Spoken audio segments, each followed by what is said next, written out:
Alrighty. What's going on this afternoon? Modem seems to be working. Those of you guys who've seen this morning, we did a show where President Trump went to the National Prayer Breakfast. He actually had two speeches before 10 o'clock. So today is going to be a little bit different because we have a lot of stuff going on.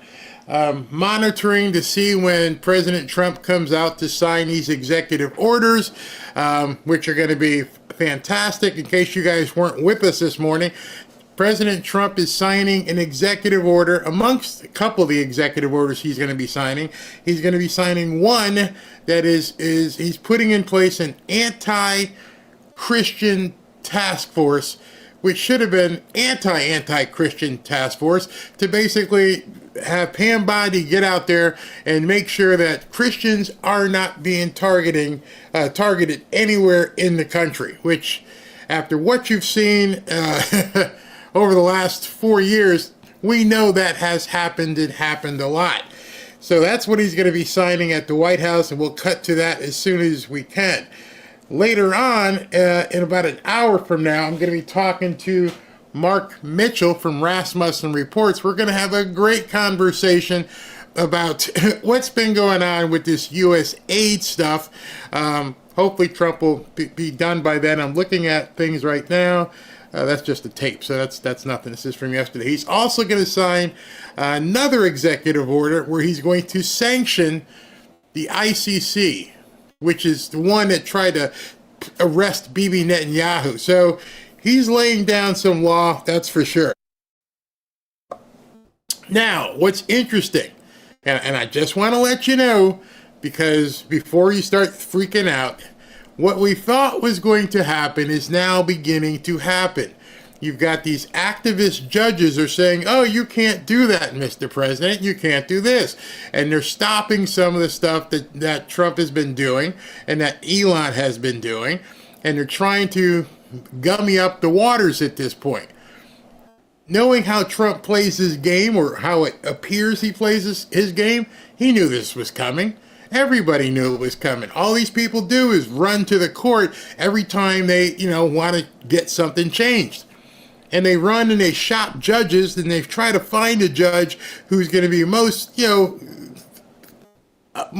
an advocate for them, meaning nutty judge. Someone that, Bill Clinton or Barack Obama or Joe Biden put in place. Now I understand people on the left will say, well, you're just going to run to a judge that Trump likes. Yeah, that's true. They both do that. So you know what's coming. All of this is designed to get to the Supreme Court. How long that takes, I don't know if the Supreme Court takes this up on an emergency basis or not. It's possible. It's possible it can move that quickly through the Supreme Court. But we're going to see it go through all these different machinations and different judges weighing in and playing president of the United States. Just how it is, just how things are set up right now. So don't get discouraged by that at all. Why should you not get discouraged? Well, I had the displeasure. I was going to show it to you, but they're still yapping. The Democrats have come up with a message. Finally, they've come up with a message to tell their minions, what's really going on with this, Elon Musk thing. I just watched a 30-minute, they're calling it a press conference, 30 minutes. Not one time did anybody in that 30-minute press conference mention the term USAID or USAID. Nope. Not going to mention that. That's kryptonite. So what are they doing? So now let me tell you what their messaging is. Their messaging is, as you would expect, fear. Lots and lots of fear. Because what they want to do at this point is to do nothing. Am I still connected? Yeah, why did that go down? All right, so I'll have to fix that. They are out there telling everybody, Elon and his little kids that he's got playing, those little kids that he's got playing, on the computers, are stealing your social security numbers, and they have the power to redirect all your money out of your bank account and everything. That's insane. That's where they're going. They've collectively come up, okay, here's the message, here's what we're going to talk about. Don't talk about the a gazillion dollars that we've been finding. Don't talk about millions and millions going to different countries and everything else. No, it's your money. They have access to your private data, and they're going to go into your bank account and steal grandma's money. Now, that's going to work on some people. Somebody had either put it in a chat or they had sent me an email. I forget which way it was. And there were people who were actually believing that crap. They don't know. And then another judge came out and said, hey, listen, you can't have access to, privileged information. Define privileged information, because I'd like to know how you define that somebody working on behalf of the President of the United States can't have access to privileged information. Because in essence, what you're saying is the President can't have access to this privileged information. That is never going to survive the Supreme Court. Unless you think that the President of the United States is some kind of secretary. Every single president since there's been one has had an assistant and say, hey, go get me this and go find this and get me a report on that. That's insane. Every single secretary, from George Washington's secretary, has brought the president a report. The president isn't logging in and doing all this stuff, so of course, the underlings, the subordinates, the people you have doing certain work in your business, in the government, have access to things. That's just how it is. Even Wally the Nigerian had access to things. And the other guy who quit, who was just hitting pay, he had access to things. But now, you're saying Elon can't have it, and he can't give it to the president? Good luck with that. I'm not a lawyer. And I don't even need to stay at a Holiday Inn, and I could fight that one. I could walk in and say, Your Honor, let me give you a quick example, Your Honor. When you write your orders, when you review certain things in other cases, do you type your own stuff, or do you give the order to a secretary, a clerk, administrative assistant, and say, hey, I say, hear ye, hey, go type this up? Oh, wait a second, you're not going to be able to do that anymore because you're giving somebody some private information, moron. You would effectively shut down the entire country.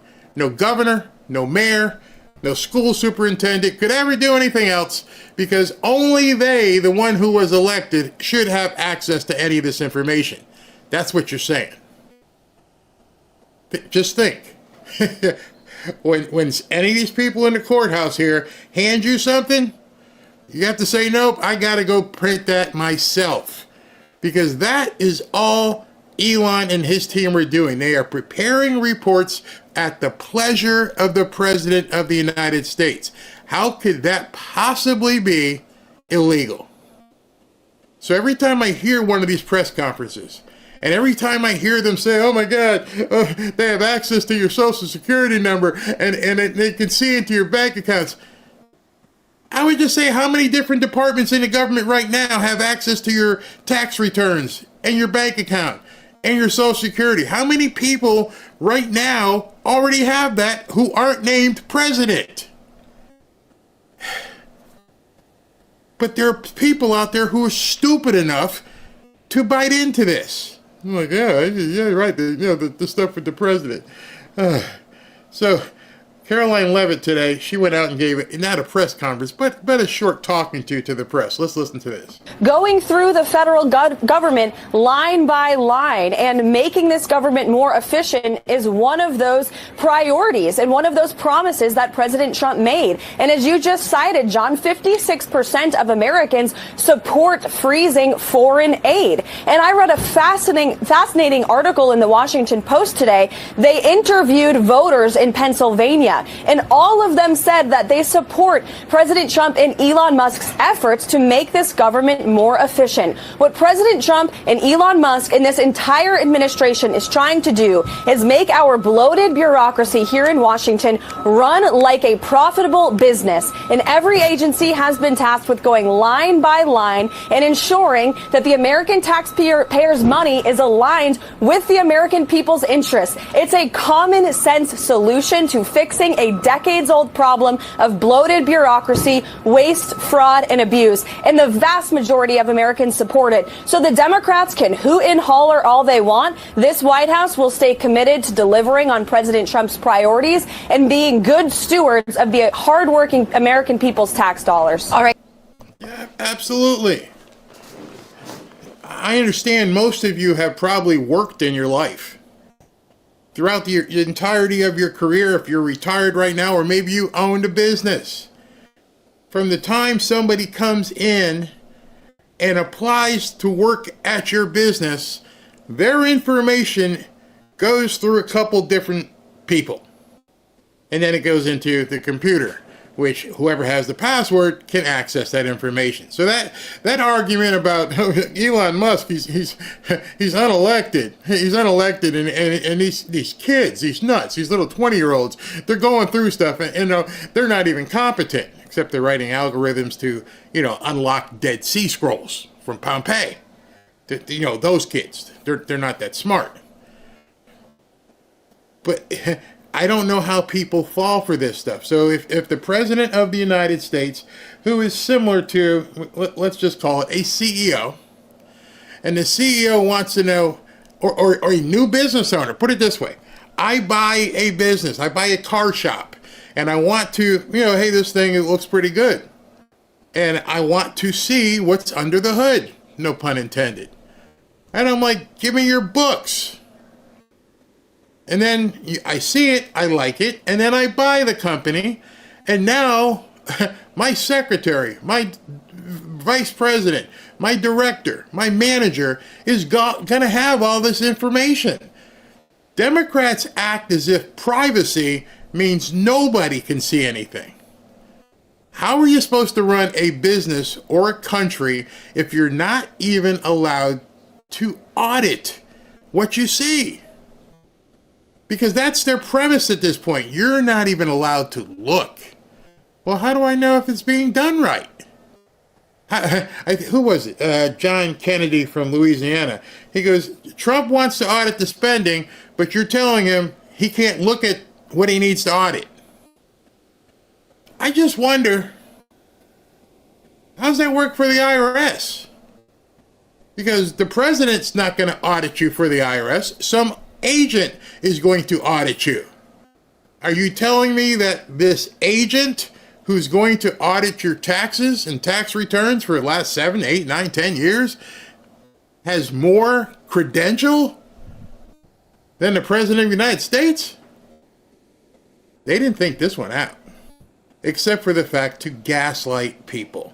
And of course, I find it to be my job to explain to you why it's gaslighting, because on the surface, it sounds so compelling. We can't have these people looking at data. If they look at data, they might see stuff. And if they see stuff and it's private, who knows who they could tell? And they're really just waving the hypnotizing bar across people's face. And there's idiots, I don't say, there are people who are so fearful, they're biting into it. Never mind, they're not even mentioning the hundreds and gazillions of dollars. That's really what people want to see. We're not interested in what you did or didn't declare. Yeah, okay, what could you possibly have not declared that would be of interest of the President of the United States? So you scrubbed off $8,000 off your taxes? Oh, that's how stupid they sound. We're talking about hundreds and hundreds of millions over and over and over, and they're like, they might come after your taxes. You got to be really stupid. And I'm sorry, I shouldn't say that. You have to be really paranoid. You have to be really, what's a better word, ignorant to be worried about this kind of stuff. And they're so good at they're so persuasive. You know, we're out here looking out for you. You don't want this information falling in the hands of someone like Elon Musk. Makes you want to throw up. Makes me want to throw up. So before Trump comes out, I found this video with Mike Benz, and I showed you guys last night. Hey, by the way, hope you had fun with that database. I wonder how many of you guys lost sleep just going in there going, OMG. I can't tell you how many tweets and messages I got from people saying, Barry, you got to put this in the search bar. Barry, you got to put this in the search bar. And I was like, yeah, they're on it. Y'all are on it. You're all out there doing it. You guys are doing it. Fear mongers. They aren't intelligent enough to think of anything else.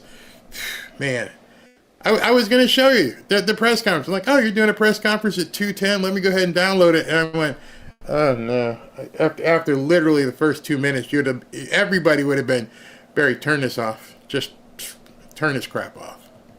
It's insulting my I would hope that would have been your response. I would have hoped your response would have been, turn this off. They're insulting me to my core to think that I'm this stupid when everybody else in the country's crying about the 5-alarm fire, and you're talking about, this spark down here. To me, let them talk this way, because it tells you that they can't even address what's actually happening. And more than likely, I'm the first person telling you about this press conference, which tells you how few people saw it. The networks didn't even cover it. And last night, some of you guys were surprised, and like, is Barry going live at midnight? Because I couldn't believe what I was seeing there, and how they were, just terrified of Kash Patel, which I'm going to show you. I've been waiting to see if something comes up. But let me begin by, as I said, showing you something from Mike Benz. And he's going to talk about this in this interview with Tucker Carlson about what he's been digging up on USAID. I refuse to call it USAID because it's not. It's USAID. So let's play a little of this before everything gets started. USAID has a formal disinformation program focused on getting advertisers to cut off revenue to misinformation sites and purveyors of misinformation. And I have seen, they have this formally published. In fact, my organization, Foundation for Freedom Online, even published the formal disinformation primer in February 2021, 1 month after Biden took office, where in a 97-page USAID disinformation program memo, 31 times they mentioned the word advertisers as being necessary to kill the revenue to any social media site or any social media account or any independent web page that spreads misinformation. So USAID is contorting the economics of the entire news industry in order to get platforms to censor lest they go economically bankrupt. And remember, this is the major threat to Elon still to this day, but particularly these advertiser boycotts, which crushed the ability. This is why they had to turn to subscriptions and they had to make this $8 a month, $12 a month type thing because of all the ad boycotts. And again, USAID is a formal program to coordinate that in a whole of society fashion. Getting back to Elon's uniqueness. So for a couple of things, as a triple-digit billionaire, he may be more insulated from these kinds of whole of society encirclement economic pressure tactics that someone like Mark Zuckerberg or Jack Dorsey had tolerance for. They were only double-digit billionaires, or Zuckerberg. Whereas as a triple-digit billionaire, that actually may be robust enough to resist that. Getting back to this Mark Zuckerberg letter, in 2019, Mark Zuckerberg was making public speeches saying that he thought censorship had gone too far on Facebook. That was 2019. I remember. But then he got hit with a very interesting boycott that was called #ChangeTheTerms.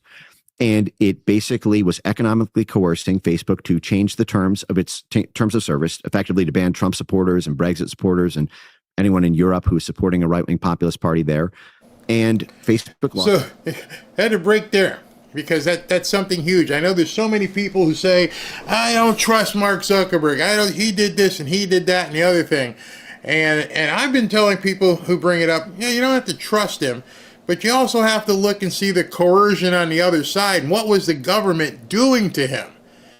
What were they threatening him with? What were they going to do to his company, his business, if he didn't acquiesce to Biden-Harris regime?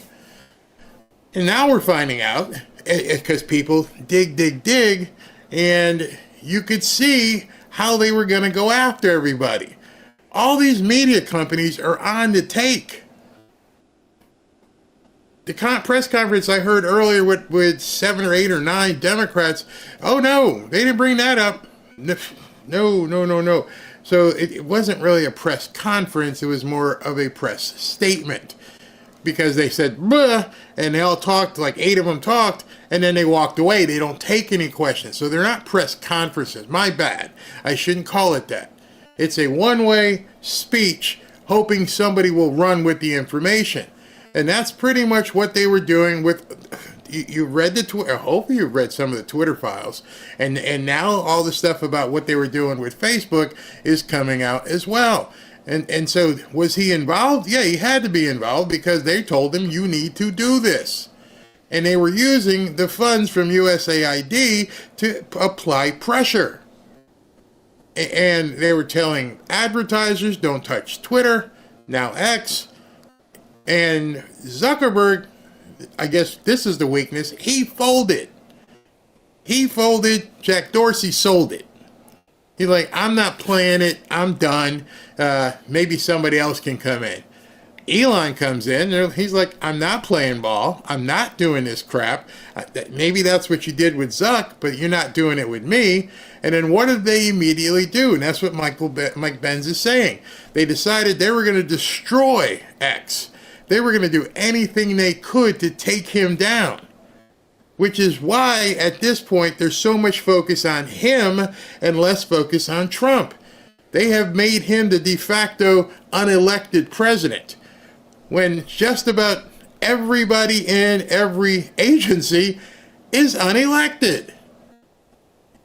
The mere fact that they're calling Elon unelected is another psyop. It just seems as though the psyops never stop.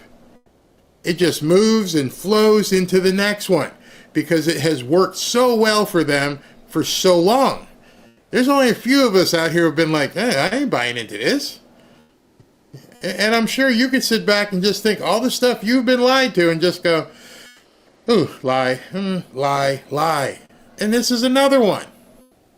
It's just this river of slime. You remember the Ghostbusters? It's the river of slime that has been running through our country rampantly. And it has just consumed people to the point where many of them are never coming back.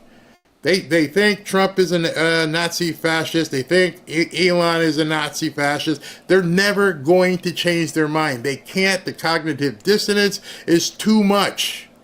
They've gone. Not only have they jumped in the deep end, they've set up a table with some snorkels and stuff. They can't come back. That's too far for them. And so the more that is uncovered here, the more they have to press to keep people in line by saying everybody else is crazy and it's unelected. And I'm thinking to myself, other than the president and the vice president and Senate and Congress, none of the people in any of the agencies, even the Social Security agency, which they're talking about, is elected. And I'm thinking to myself, man, this is some powerful stuff. They are using your mind as to do all kinds of psychological operations to gaslight you and MK, well, not as far as MK Ultra, but just make you not understand and sit back and think. Sometimes I want to just grab people and slap them. Think. Who is elected in the VA department? Who's elected in the Social Security department? Who's elected in the energy department? The answer is no one. So how can it be that this is what you're going to be saying about Elon and saying he's unelected when there's not a single frickin' agency in the country where there is an elected person running it. And that's what you can take from this, and tell your friends and nut jobs who are out there worried about Elon being unelected. Or you can be nicer. You can be nicer to him. Hey, your dad was in the VA, right? Yeah, my dad goes to VA. Who's the elected official that handles the VA? And then you can just watch the blood run from their face. What do you mean? I don't know. Who's the elected official who gets to look at your dad's medical records, his pharmaceuticals? Who's the elected official who gets to look? Because everything I know at this point, the Democrats are saying you can't look at anything unless you're elected. And you literally will see people start going like, well, what do you mean? I don't get it. I don't understand. Your words. You just said Elon can't do this because he's unelected. All right, so then who are the elected people running, everything? They can't answer. $60 billion in market cap in 48 hours under this boycott. And so Facebook folded like a lawn chair and gave them everything they asked for, because $60 billion was enough to break Zuckerberg's back.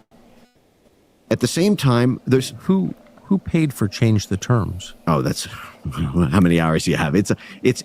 How about 60 seconds? Just bottom line it for us. I mean, nominally, it was the ADL and color of change under this kind of hate speech idea, but it was joined by dozens of USAID funded, U.S. State Department funded NGOs, civil society institutions who were all creating the base of that. So nominally you had these, ADL color of change, and it's about... See, he's giving a long answer, but the answer to the question that would make people understand, it's a very simple answer. Who is funding everything to go against Zuckerberg? Who is funding everything to go against Twitter, to make them bend, to make them bend the knee? Who is funding it? Those of you who have paid attention in the last 24, 48 hours, it's a very simple question. You did. Now we know it wasn't all these different agencies. These agencies didn't have money. They took it from you. You influenced Zuckerberg. You were influenced Twitter 1.0. It was you. It wasn't the ADL. It's not the USAID. It's your money. Your money caused all this. And now we're finding out. See, because back then it was, this agency. And now people are realizing, well, that agency doesn't exist without my money. So you were acting on my behalf to shut down something I was using. You were, in essence, if you want to take it full circle, you were censoring yourself. Absolutely censoring yourself. Isn't that a mind flip? You go to work every day. You were using Facebook and Pinterest and everything else, and you heard about censorship, and you're wondering how it was affected, and they were taking money out of your paycheck every 2 weeks or whatever, and you didn't realize until probably the last 24 to 48 hours, you were making yourself shut up. Me. And I'm not putting myself in any different category. Because when I talk here and I say, hey, I can't say that because these people up here, I'm paying them. We have been so screwed that we are censoring ourselves. Granted, most of us don't have any choice because you can't stop paying your taxes, which then the government takes and sends it to whoever they want to. I've said it, I'll say it again. I've seen some people basically copying what I said, because I was the first one, that we are in the Second American Revolution. We are in 1773, 1776, getting ready to throw some tea off the boat. Because the more that settles in with you, and you realize that none of what you've seen over the last 5 years, none of it, Trump being kicked off Twitter, Trump being kicked off Facebook, told, people had to get bounced, thousands of Trump fans couldn't even be on social media. Everything you said got taken down, community noted. And it was us all along. I know that sucks, but you have to realize at this point there wasn't a boogeyman. The boogeyman was the government. The boogeyman was the administration who was taking your hard-earned tax dollars and then turning around and telling you what you could see, what you could say, and what you could do. And they were almost going to take it to the fullest extent if Trump didn't win. Just think right now what we'd be. Well, I probably wouldn't be here. If Trump didn't win, I probably wouldn't have a channel. If Trump didn't win, Dan Bongino probably wouldn't have a channel. And you could just go down that ranking list and just realize and go, there probably wouldn't even be a Rumble. It would be a little time because Elon could fight it, but at some point Elon would be like, this is crazy. Let me just fold Twitter. That's how bad it's gotten.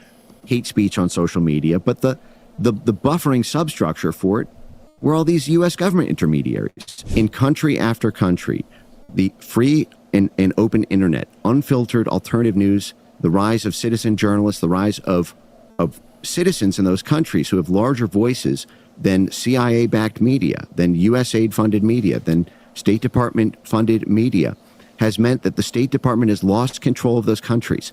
And what happened was, after 2016, the technology and the networks were established to be able to add a new toolkit to American diplomacy, which is diplomacy by censorship.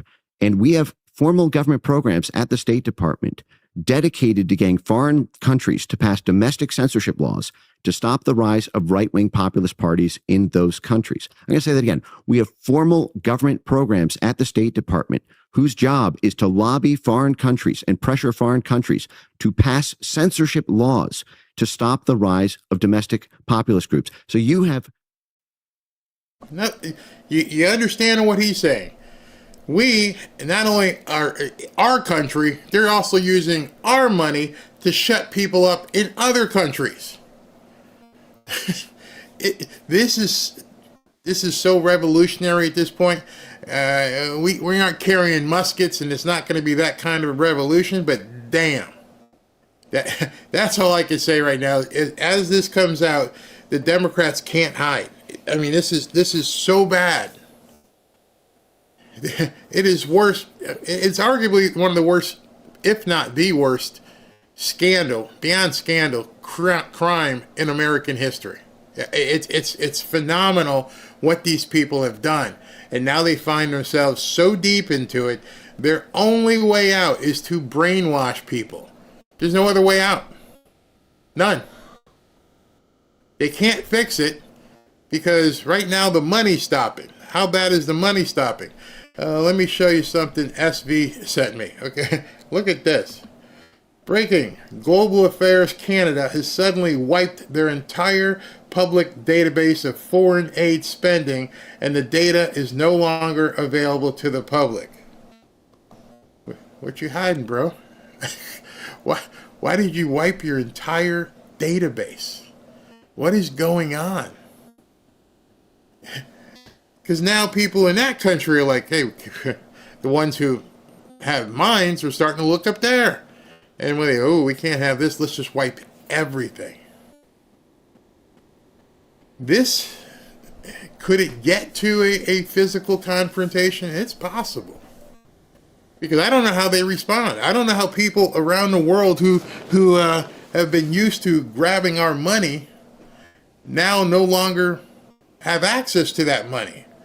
You see, one thing that wasn't said in these orders, I want to make sure as people are talking and you start hearing it, not one of these orders. One of the orders was they're worried about Elon and people having access to the information. One of the other orders is we're questioning whether or not the buyout is legal. Okay, we can go through the court. None of the orders, at least thus far, says you have to keep spending the money. One of them was like, you can't do it. You can't stop the flow of money. And I think where that's going to go is that was already promised. Remember, first quarter, January, February, March, that money's already out the door. but there's no way any judge anywhere can possibly say, oh, you have to keep doing it after first quarter. Because then you could never, ever, ever, ever, ever change the allocation of funds. So this is going to get real deep real quick. Truckers in America whose income tax is going to pay foreign governments to censor their citizens. This is the sort of schizophrenia right now of American We're becoming the Soviet Union, which exported poison around the world for all those years. I really felt like the United States was, the bulwark against that. But whether that's true or not, I don't know. I'm trying to reassess. What is true now is we're doing what they did. We're sowing chaos and tyranny around the world. It's like I am so heartbroken to see this. Well, it's amazing you say that, because as someone who is sort of present at creation in terms of watching this all get established and spending my whole life monitoring it and chronicling it, they were very aware of that when they were setting this up. And when I say they, I mean NATO, the US State Department, the UK Foreign Office. After the 2016 election and after Brexit, and they began this whole consensus-building quest about how to get all the relevant stakeholders from the government, from the private sector, from civil society, and from the media to all come together and create this whole of society censorship coalition, whole of society counter misinformation coalition, technically they call it. But they were very aware of that what they were doing was exactly what they accused Russia and China of doing, intensely aware. They were very careful in establishing it, according to this idea that what we will do is we will be able to essentially have plausible deniability, but even though we're funding it and we're directing it and we are pressuring everyone to join this censorship coalition. And so this is how you had tens of millions of dollars from the U.S. State Department funding the private sector pop-up censorship mercenary firms, funding the civil society institutions, the universities, the censorship activists, the NGOs, the nonprofits, the researchers, and also on the media side, and all these U.S.-funded, USAID-funded media outlets, all pushing for censorship. And there's an elegant structure to it, which is that the government pays the civil society institutions to do essentially CIA work against our own citizens. This is why there's so many CIA analysts at these censorship universities, the censorship labs. They'll call them disinfo labs.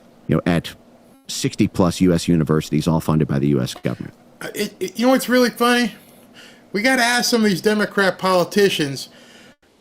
CIA has probably files on more people or access. FBI probably has more files on everybody in terms of information beyond finances.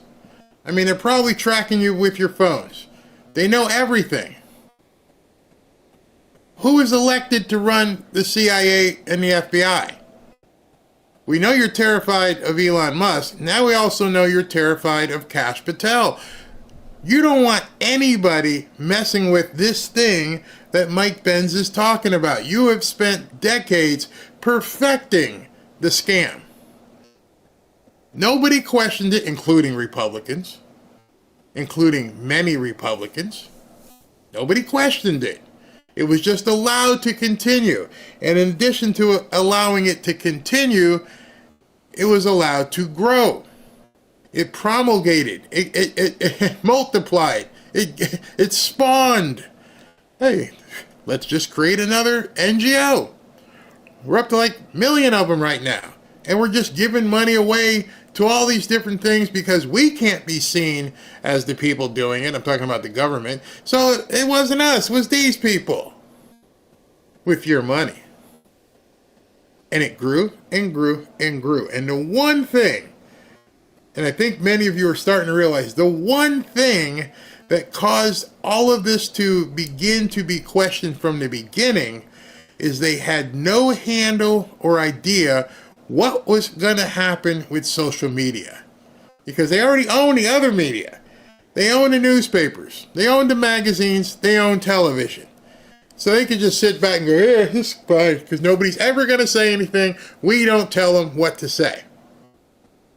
And now all of a sudden, what's this thing called Facebook? Well, you can share pretty pictures of your niece getting married or your dog doing funky stuff. or you can start sharing some other stuff around the world. What do you mean? What do you mean around the world? You mean these people can see what's going on in Morocco? Yeah, oh yeah. People in Morocco can just take a picture and hit a button. Well, that doesn't sound like it works with our best interest. We're going to have to make sure we keep an eye on this. And then all of a sudden, this guy gets elected, and because, and if you go back and think in 2016, what happened when Brad Parscale became a Facebook genius, and he learned and had an idea on how to use Facebook, just like Trump just used the podcast to get Trump elected. And that blew their mind, like, wait a second, we can't do this. We've got to shut down Facebook. And then this thing called Twitter, and people around the world are just hitting things and sending stuff. Wait a second. And they can put documents and everything. Oh, we got to stop that. You see, without social media, none of this would have ever seen the light of day. It was because of social media that they began losing their fangs, that the grip began loosening up to the point where I could talk to anyone, anywhere in the world, any time of day, and I didn't need a newspaper, and I didn't need a television station. That's how the first fissure happened, how things began to crumble. And then all of a sudden, wait a minute, now you can actually do these things called followers, and people will follow you for more information? Yeah. I don't know if I like that. What else can they do? Well, they can actually buy ads to amplify their information. What? This is bad. This is really bad. And they didn't count on it. Sort of what they're not counting on right now. You see, the Democrats, for some reason, with having all of the media and all of television and all of entertainment in their back pocket, they keep having to react. They had to react to social media. No one in their orbit understood what was going to happen with Facebook, YouTube, Amazon, etc. Nobody knew. It was a new frontier. And it was something that they were too slow to react to. And because they were too slow to react to, they had to find a way to put the genie back in the bottle so that they can control it. What's the best way to do that? I want to break you. I want to make it so your company isn't profitable. And we're going to keep coming at you with lawsuits and everything. Like, okay, I'm done. Sound familiar with what's going on right now? Think about what Trump has been saying, and some of you should have just had light bulbs go off. Why do you think President Trump, wants to lead the world in AI? And I think a bunch of light bulbs. I'm thinking digital light bulbs went. Oh. You're starting to get it, aren't you? Think about that. The AI, the crypto, both of those new things. Trump has said, I want to own that. I want us to be the best. They do, and I assume on cable television too. They're everywhere on all the channels. Yes. DHS actually, onboards, media organizations into its counter disinformation work. And again, because media is the fourth quadrant in the whole society framework, and it's government, private sector, civil society, and media, all aligned like a magnet to create the censorship outcomes so that so there's no holes in the Titanic. No one can resist it. No one can stop it. This is the prop. And it was so effective until Elon Musk essentially burst that bubble, and until they went a little bit too far with the Disinformation Governance Board. And finally, a certain faction within the Republican Party woke up and was able to exert some pressure through the House and Jim Jordan in November 2022. We selectively promote either free speech or censorship depending on what's most advantageous for political control in any particular country. So, for example, if Bolsonaro were to have rose back to power in Brazil, have no doubt about it, free speech would be back on the menu, and Bolsonaro would be accused of censorship, over, jaywalking, on a random street corner, and we would be pumping up through NGOs and university centers and journalists on payroll. We'd be pumping $100 million into Brazil's free speech economy in order to create anti-Bolsonaro sentiment. That's right. But, one of the things beginning, and I come back to this Brazil Can I case. just ask you to pause one last time? One of the things I've learned from you over the past couple of years, I've learned a lot from you, but one big picture idea that I didn't fully appreciate till I listened to you carefully was that our foreign policy drives our domestic policy. There's no such thing as domestic policy. Exactly. Every country, I didn't understand. That is jaw-dropping and should just make you go, what? There is no such thing as domestic policy. That's not what this is all about. You're surprised, aren't you? Because a bunch of people haven't realized this yet. The reason why all this money is going around the world taking care of those people and those people is because you really aren't important. You're here. We got the world. You're just worker bees. You're just generating money, living your life, thinking everything's fine, and your only need to us is to feed us money. There is no domestic policy. Let him continue. Up in a world where there was the foreign policy and like you overthrow Mossadegh or whatever, maybe that's good for America. You don't even think about it. We're fighting the Soviets. It's not a problem because we are an island of freedom here in the United States. And your reporting and analysis suggests exactly what you just said. There is no domestic policy. Everything that happens in this country is an outgrowth, a function of our management of the world. Yes. There's no such thing as domestic policy because every country's domestic policy is another country's foreign policy. Whatever you do in the United States or whatever any foreign country, a foreign country wants to change its labor laws. Well, guess what? That impacts the bottom line of U.S. corporations who employ labor pools there. A foreign country wants to nationalize its graphite industry. Well, guess what? Now America can't make pencils. Every internal policy of every other country on earth impacts the bottom line of some U.S. national champion. Now, how the State Department defines national interest is essentially the college of corporations and financial firms that are U.S. national champions. So, for example, if something happens, if Georgia or Azerbaijan does something that impacts the bottom line of ExxonMobil or Chevron or Halliburton, that becomes a State Department priority in order to protect U.S. national interests against this nationalization law that's happening in Georgia or Azerbaijan. And it's the same thing with every industry. And so I do want to get back to this. So now you're understanding why there was never been an America first. It's not designed that way. Trump is upsetting the apple cart. What do you mean America first?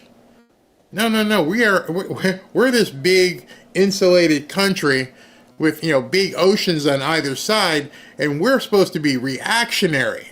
We're not supposed to be setting the tone. We don't set the policy. We have the policy set for us. And I bet you thought this was the land of the free and the home of the brave, when it essentially is the land of the captive. And that America was never, or I don't know when it turned, maybe it was 1963 when Kennedy got popped, but somewhere along the lines, we aren't supposed to be leaders. This sort of exporting the First Amendment concept that was such a big part of American statecraft. I think there's almost no better example of this than what happened with the State Department's Global Engagement Center, which is the main censorship artery of the U.S. State Department. It also works with a million of these censorship NGOs and USAID and this whole network. It was set up by Rick Stengel. And, Rick Stengel, would you say that his job was to export the First Amendment, former, managing editor of Time magazine. And when Donald Trump was elected in 2016, the guy whose job was to export the First Amendment wrote an op-ed, I believe in the Washington Post, effectively calling for an end to the First Amendment, that it needs to mirror what Europe and other countries have. And then he wrote a book making the same case. Right. But again, this is the guy who was the Undersecretary of Public Affairs. This is a very evil man, Rick Stengel. Well, the point that I'm trying to make here is the free speech absolutist who was in charge of U.S. government projection of free speech. All it took was one election for the entire diplomacy architecture that that this principle of free speech was based on, to get completely bottomed out.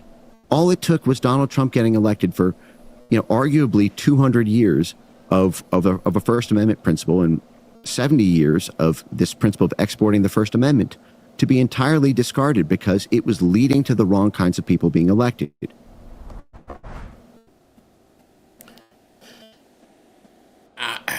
I saw that. I kind of knew some of that stuff was happening, and it wasn't until we started seeing all this stuff with USAID that it really, really came home. Like, why would we be sending all this money to all these countries, and why are the Democrats screaming so loud about your money being sent to all these countries? Because you're not supposed to know. It's none of your business. You're a worker bee. Shut up, go to work, give me your money. We want to provide you the illusion that you live in the land of the free and the home of the brave. That's your illusion.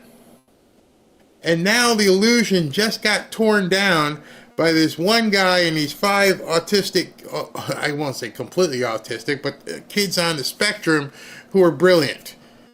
And now you've got other brilliant people creating databases where you can put names in and go, what? What? 300, 400, 500, 200 million at a time? You go to work 40 hours, 50 hours a week, pay your taxes, or whether or not you want to or not, you pay your taxes so that you can come home with a portion of what you earned. And meanwhile, all these NGOs and 501c3s who are nonprofits who aren't paying any taxes are being given your money freely to go enrich and fix somebody over there. In programs, in equipment, in knowledge, in entertainment that aren't available to you. Not that you'd want it anyway. Experiments. Oh, wait a minute. Hey, let me give you something about experiments. You're going to love this one. You are absolutely going to love this. This might just make you cry. It was more than $10 million in taxpayer funds that were spent creating transgender mice, rats, and monkeys. These DEI grants... How do you create that? Oh, I got it. You had to see if those drugs that you're giving to these kids worked on rats and monkeys. Oh, did he grow one? No, that one didn't work. Okay, next. Funded painful and deadly transgender experiments that forced lab animals to undergo invasive surgeries and hormone therapies at universities across the country.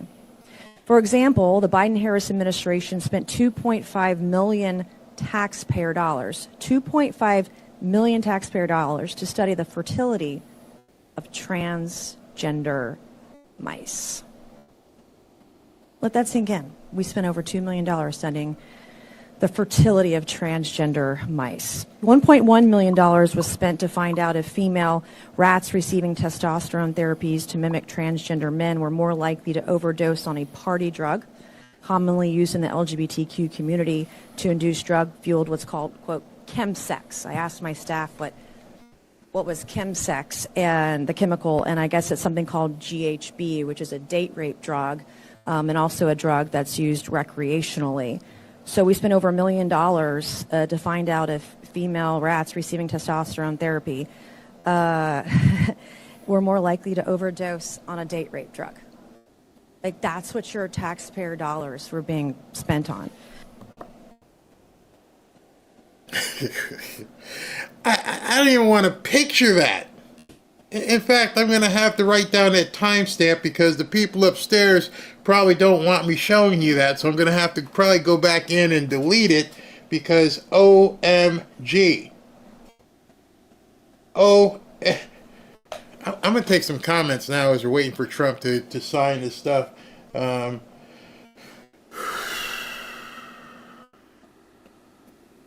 I can't even get that picture out of my...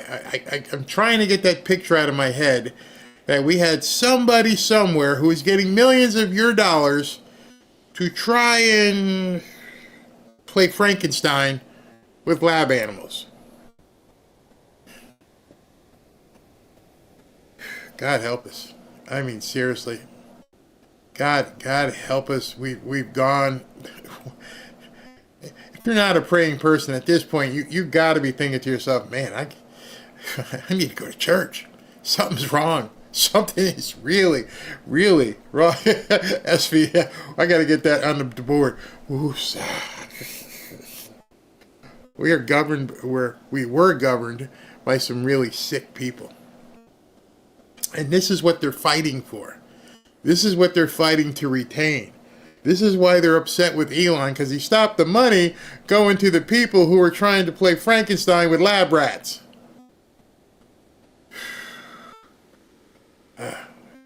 Yeah, God help us, Lady Nika. This is crazy. It's Constantine, I've been seeing that refrain so much, but too many people are stuck. Unless you're on a 1099, that's one thing. But if you go into work every day and you go into the office, they're taking it out of your paycheck. There's nothing you can do about it. You're paying for Frankensteinian experiments with lab rats. I never thought I'd ever feel compassion for a rat. Poor rat. I'm just running around. I'm just oh, hey, oh, no. It's gone. What'd I do to you? You might have just put me in a trap. You didn't have to, take off my junk. And then Miss Rat's over there going, hey, what's up, man? Oh, my God, this is horrible. This is absolutely horrible. It's not just the rats. Yeah, the monkeys. Oh, you think they're doing it to people? Purely demonic. Christ, Democrats are the rats. Don't forget. All right, let's talk about something else. Because I can't, it's in my mind to the point where I kind of lost what I was saying because, OMG. All right, so I'm waiting for President Trump, I don't want to call him Trump like these idiots do, President Trump, to come out and sign these orders that he was supposed to sign at 2:30. And as of yet, we have not seen him anywhere. Everybody is an hour late. I feel so bad because we had Mark Mitchell ready to come on at 3:30, and I'm kind of trying to push him till 4 because we don't know when President Trump is going to, make an appearance. And once he makes the appearance, of course, he signs the executive orders. And then when he signs the executive orders, he always takes questions. So I didn't want to have Mark come on. And then in the middle of me talking to Mark, going, Mark, hold on, we got to go. Like they do on television. I like to be able to talk with continuity to people. So it's kind of, I don't like doing that. And it's no wonder we're $36 trillion in debt. I'm not paying my taxes either. I don't even think that Trump would come after people. I can't advise you of that, but I think he knows too. Somebody goes, and he never got that shirt. I want one. Don't worry, I live in the Pacific Northwest, so we'll never be seen with the same shirt. I don't know. I've been bringing out these things. My wife got me this one. It's not a button down. It's polo-ish, but she got this because she's very nautical-esque. She's a big fisher woman, and she got me a little fisher thing with all kinds of things, anchors, and I don't know where she got it, but thank you. And they call you crazy for telling the truth. Yep. If you change your W fork, I don't know how often can you do that? Do you have to do it at a certain time of the year or anything? I'm not really sure. So, whatever you need to do, I guess these are crimes against humanity. They certainly are. And between everything that they're doing right now, it's just insane. So they still haven't walked out. I'm checking my different screens, and Nothing yet, just like yesterday. And so he'll end up walking out. But either way, Mark's going to come back on at 4. So if he comes on at 4, we're just going to have to go with it. Not sure what is holding everything up today. So let me look at something here. I'm looking on anywhere else to see if it's available. Nope, I don't see anything. All right, so here's what we're going to do. We're going to continue with the show, and this is what did I have here? Where's my video? Did I not bring it in? Maybe I didn't bring it. I got to bring it in real quick. Okay, hold on one second. I thought I brought it into the dashboard, but I guess I didn't bring it into the dashboard. One second.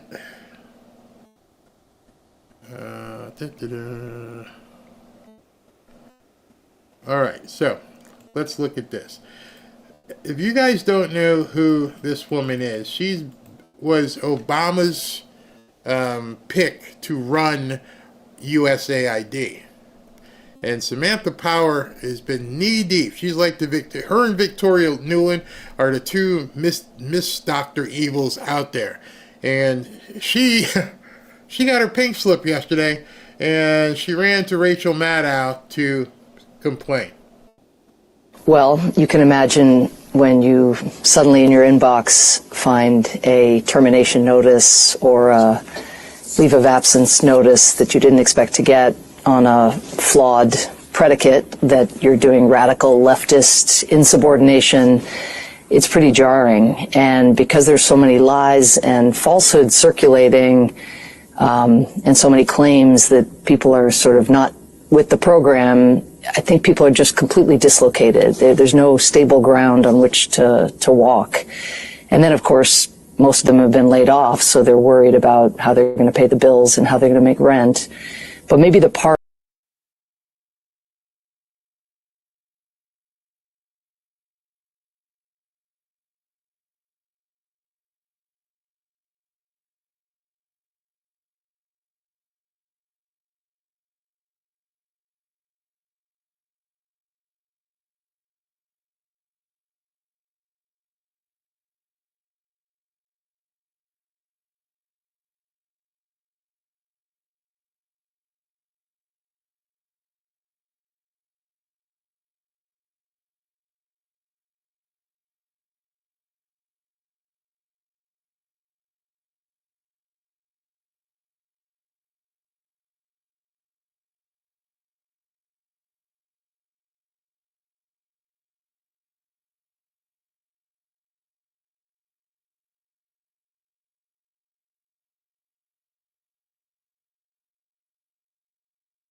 that is the most striking and for me inspiring, if not surprising, having worked there for 4 years, is that, you know, the people who work at USAID did not come to work at USAID for the money. The civil servants, the foreign servants, the contractors, they came to USAID because they wanted to make a difference in the world. Okay, so everybody said I was muted. I was getting the notifications that I was muted because I was moving too many things answering phone. So what I was saying, and let me just go back to that real quick, and so I can pause it. This is what President Trump put out there. President Trump looks like billions of dollars have been stolen. That was him who spelled that, Stalin, at USAID and other agencies, much of it going to the fake news media as a payoff for creating good stories about the Democrats. The left-wing rag known as Politico seems to have received $8 million bucks. Did the New York Times receive money? Yes, we have since found out, yes, they did. Who else did? A lot of people. He's being coy. He knows. This could be the biggest scandal of them all, perhaps the biggest in history. I pretty much remember that was the title of my video a couple of days, the biggest scandal or biggest problem, whatever you call it, in American history. The Democrats can't hide from this one. Too much, too big, too dirty. And what I was saying while I was muted is Trump has now, he mentioned this in his speech the other day. And I was just checking. He mentioned this in his speech the other day. And what he's doing now, he's using Truth Social and his megaphone and you and me to spread it. He's blowing it out there. Now I'm telling you all, I'm telling the world, this was the biggest scandal in American history. The President of the United States has now blasted that out. There is no place to hide for the Democrats at this point. And incidentally, what you're going to see as a byproduct of this is the media ignoring what the President of the United States just said. Not just the media in the United States, as Mike Ben said, we're not the ones that are supposed to be breaking news. The policy is supposed to be set by people over there. And watch how muted, no pun intended again, watch how muted that message is across the world. Nobody is going to talk about this in the media. Not the Democrats, not the media. No, unless you talk about it, which is why I'm always saying you got to do it. You have a voice. You need to push it out there. You need to go to True Social, or you can take a snapshot, or it's all over the place. I mean, there's no shortage of places for you to see this. Let me see if I can go to Trump Social. Yes, I can. It is right here. If you have access to Truth Social, well, everybody has access to Truth Social, because all you have to do is go there, and there it is. Looks like billions of dollars have been stolen at USAID. So it's available for you to show everybody, because you watch. I do it because I have to, but you probably don't watch much of the news. You don't dig in and watch MSNBC and CBS and CNN, excuse me, because you don't have to. But I'm telling you, these people aren't talking about what's actually it's like they're terrified, or they've been told not to. Our president says it's arguably the biggest scandal in American history, which should set off alarms and lights and bells for people in the media. What do you mean, the biggest story ever? Biggest scandal in American history? I gotta be a part of that. Nothing. It's all about Elon Musk. It's all about Kash Patel. We gotta hate him. We gotta hate him. Those two people are the worst, and the other one, their boss, is even worse. We gotta impeach him. There's no accountability even requested by the media. Hey, can you answer this one question? Just let me know, where did this, why were we given $50 million for condoms? Don't talk about that. Saw America's interests as tied up with the interests of people, vulnerable people around the world.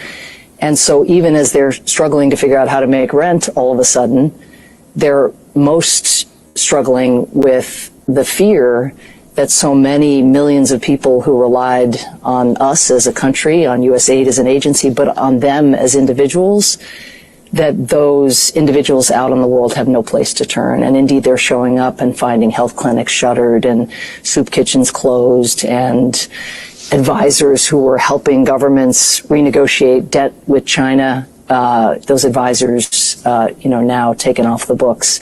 So just the wreckage in the world is what the USAID staff that I'm in touch with are carrying with them. That's what's keeping them up at night, as much as the question of what am I going to do tomorrow, and, how do I take care of my family? How many times do you have to hear some unelected official tell you to your face, I don't give a shit about you? Sorry about that word. Because that's what she just said. She just looked in a camera. She was on television with Rachel Maddow, and she said millions and millions of people around the world are wondering how they're going to wake up tomorrow and deal with it. What about the millions and millions of people here? What about these people?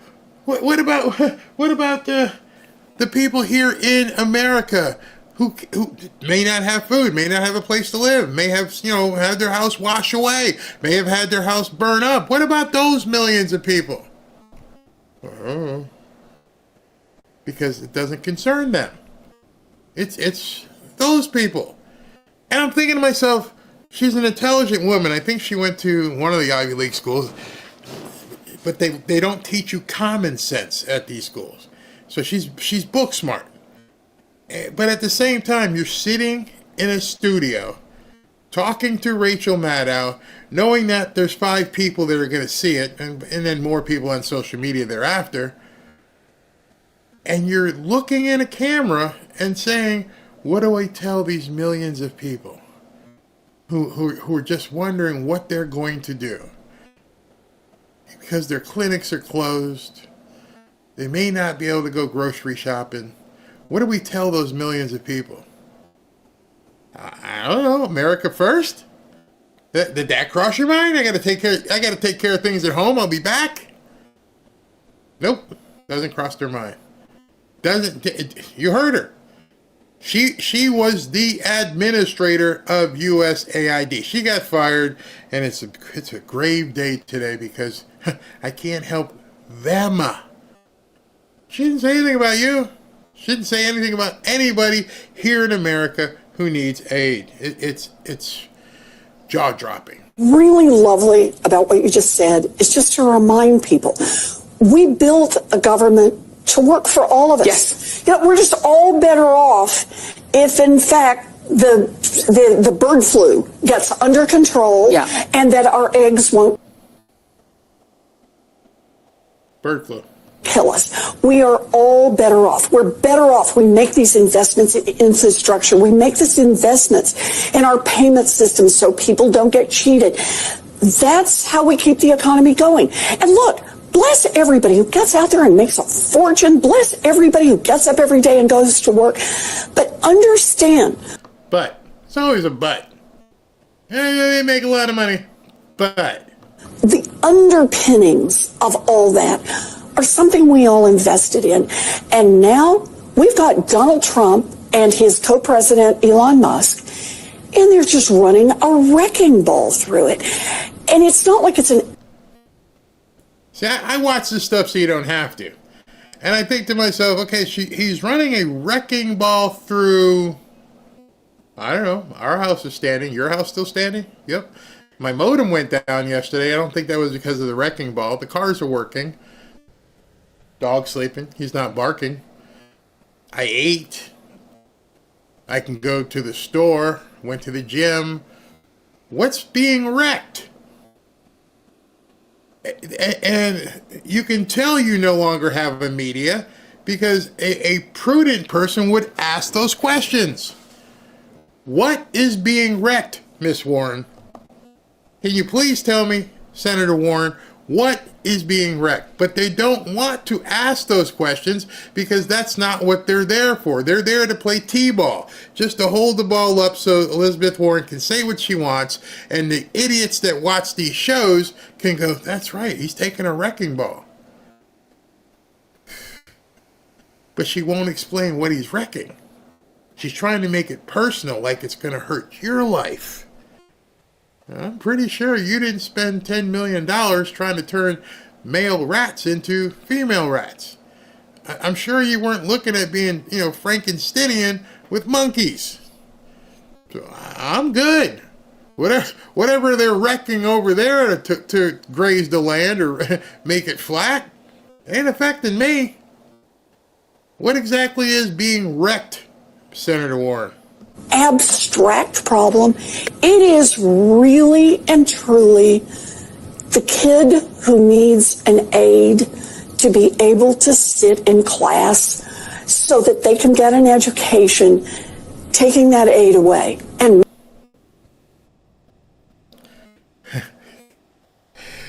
Where's the class? And what aid is being taken away from the kids who need, the hearing aids? I haven't heard that. Haven't heard that whatsoever. Doesn't make any sense. Maybe taking away that whole classroom. It's these very real ways that people are touched by this. Elon. Real ways that people are touched by this.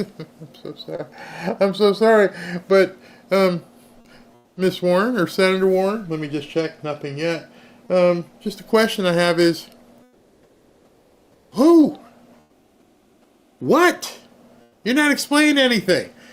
Yes, you don't have to watch those shows, thank God, but that's what I'm seeing. That doesn't make any sense. Now, this one here, you're going to love this one. See how many lies you can count in like 30 seconds. Musk crashes and breaks everything he buys. He thinks he can buy our government. We cannot allow him to crash and break our air traffic control system. Look at what happened when he bought Twitter. It just started crashing. Again. This is a congressman from somewhere who just in a span of, 9 seconds, if you're stupid enough to listen to that, you realize he's lying his butt off. Hey, let me show you how bad he's lying. Because this is, everything crashes and burns, huh? Including Twitter when he bought it. Okay. Elon not only nearly doubled Twitter's EBITDA, and let me just go back to my accounting days, and earnings before interest, taxes, and I think depreciation. He grew the margins from 13 to 46. That's kind of the antithesis of destroying something. This is one of the craziest things I've ever seen in business. What a legend. X reported to the investors that 2024 adjusted earnings before interest, taxes, depreciation, I was right, and amortization of about $1.25 billion and annual revenue of $2.7 billion. Investors said that was a better picture than they had expected, and that X's finances hit an inflection point a few months before the November election. In 2021, Twitter reported adjusted EBITDA of about $682 million and about $5 billion in revenue. That was the last full year before Musk took the company private. You don't have to be a brainchild to see that's a lot of damn profit. But this guy's saying he broke it all. And if you look at that, let me put that back up for a second. You want to see something interesting? He made $1.25 billion basically in profit with annual revenue of $2.75 billion. In 2021, Twitter made $682 million, which is roughly half of this, with more than double in revenue. So that tells you between $5 billion and $682, where was all that money going? Well, I remember when he walked into Twitter and he had the kitchen sink with him, and like within a couple of days he fired everybody in the company. like 80% of the company, go away. Don't need ya. Thank you. We're going to make this thing work. We're going to make it efficiently. Make it run efficiently. In less than 2 years. Let that sink in. Elon doubles X's profit, operating margins soar from 13 to 46%. He's pulled off a corporate media miracle, doubling X's profits. The latest financials I read to you before, a leap from 2021 682 on $5 billion. By taking the company private, Elon has freed X to innovate and restructure more boldly, leading to this financial resurgence. His leadership not only boosted profits, but reshaped X's operational and strategic landscape, proving his prowess in turning businesses around without a dime from USAID. No, he doesn't know what he's doing. Not at all. And not a big deal if your app doesn't open one day. It is a really big deal if Americans don't know whether or not their air safety is protected. So this is, again, another instance where Elon Musk thinks he knows better than everybody else in the world. In fact, he doesn't know anything about how to make sure air traffic control works. He doesn't know anything about how to make sure that our Social Security and Medicare and Medicaid payments get out to folks on time. He just knows that he wants to find a way to make money off of this at the... Like I said, Democrats have to be really flippin' stupid. I mean, just the visual of what you've seen Elon Musk do. Yeah, there's a rock. It was such a visual that President Trump talks about it and says, I was on the phone cutting a deal, and I'm like, oh, hey, hold on. Wait, hey, you got to hold. What in the hell is this? This dude just parked the rocket. He doesn't know what he's doing. And Elon doesn't have to know. This is the part where you can tell this guy's not done anything but rake leaves and pick grapes. I don't have to know how to do air traffic control. I don't have to. If I bought an airport, even me, I wouldn't, if I had the money to buy an airport, I wouldn't have to learn how to be an air traffic controller. You know why? Because I got the bank account that allows me to hire the best people who do. Whenever I hear those kind of statements, it tells me straight up, these are people who have never been involved in business. Never. Because you would never expose yourself as being that much of an idiot. Do you really think Elon's going to go up in the tower and start tweaking with the things? And no. Do you think he flies his own plane? No. You think Trump flies his own plane? No, not that I know of.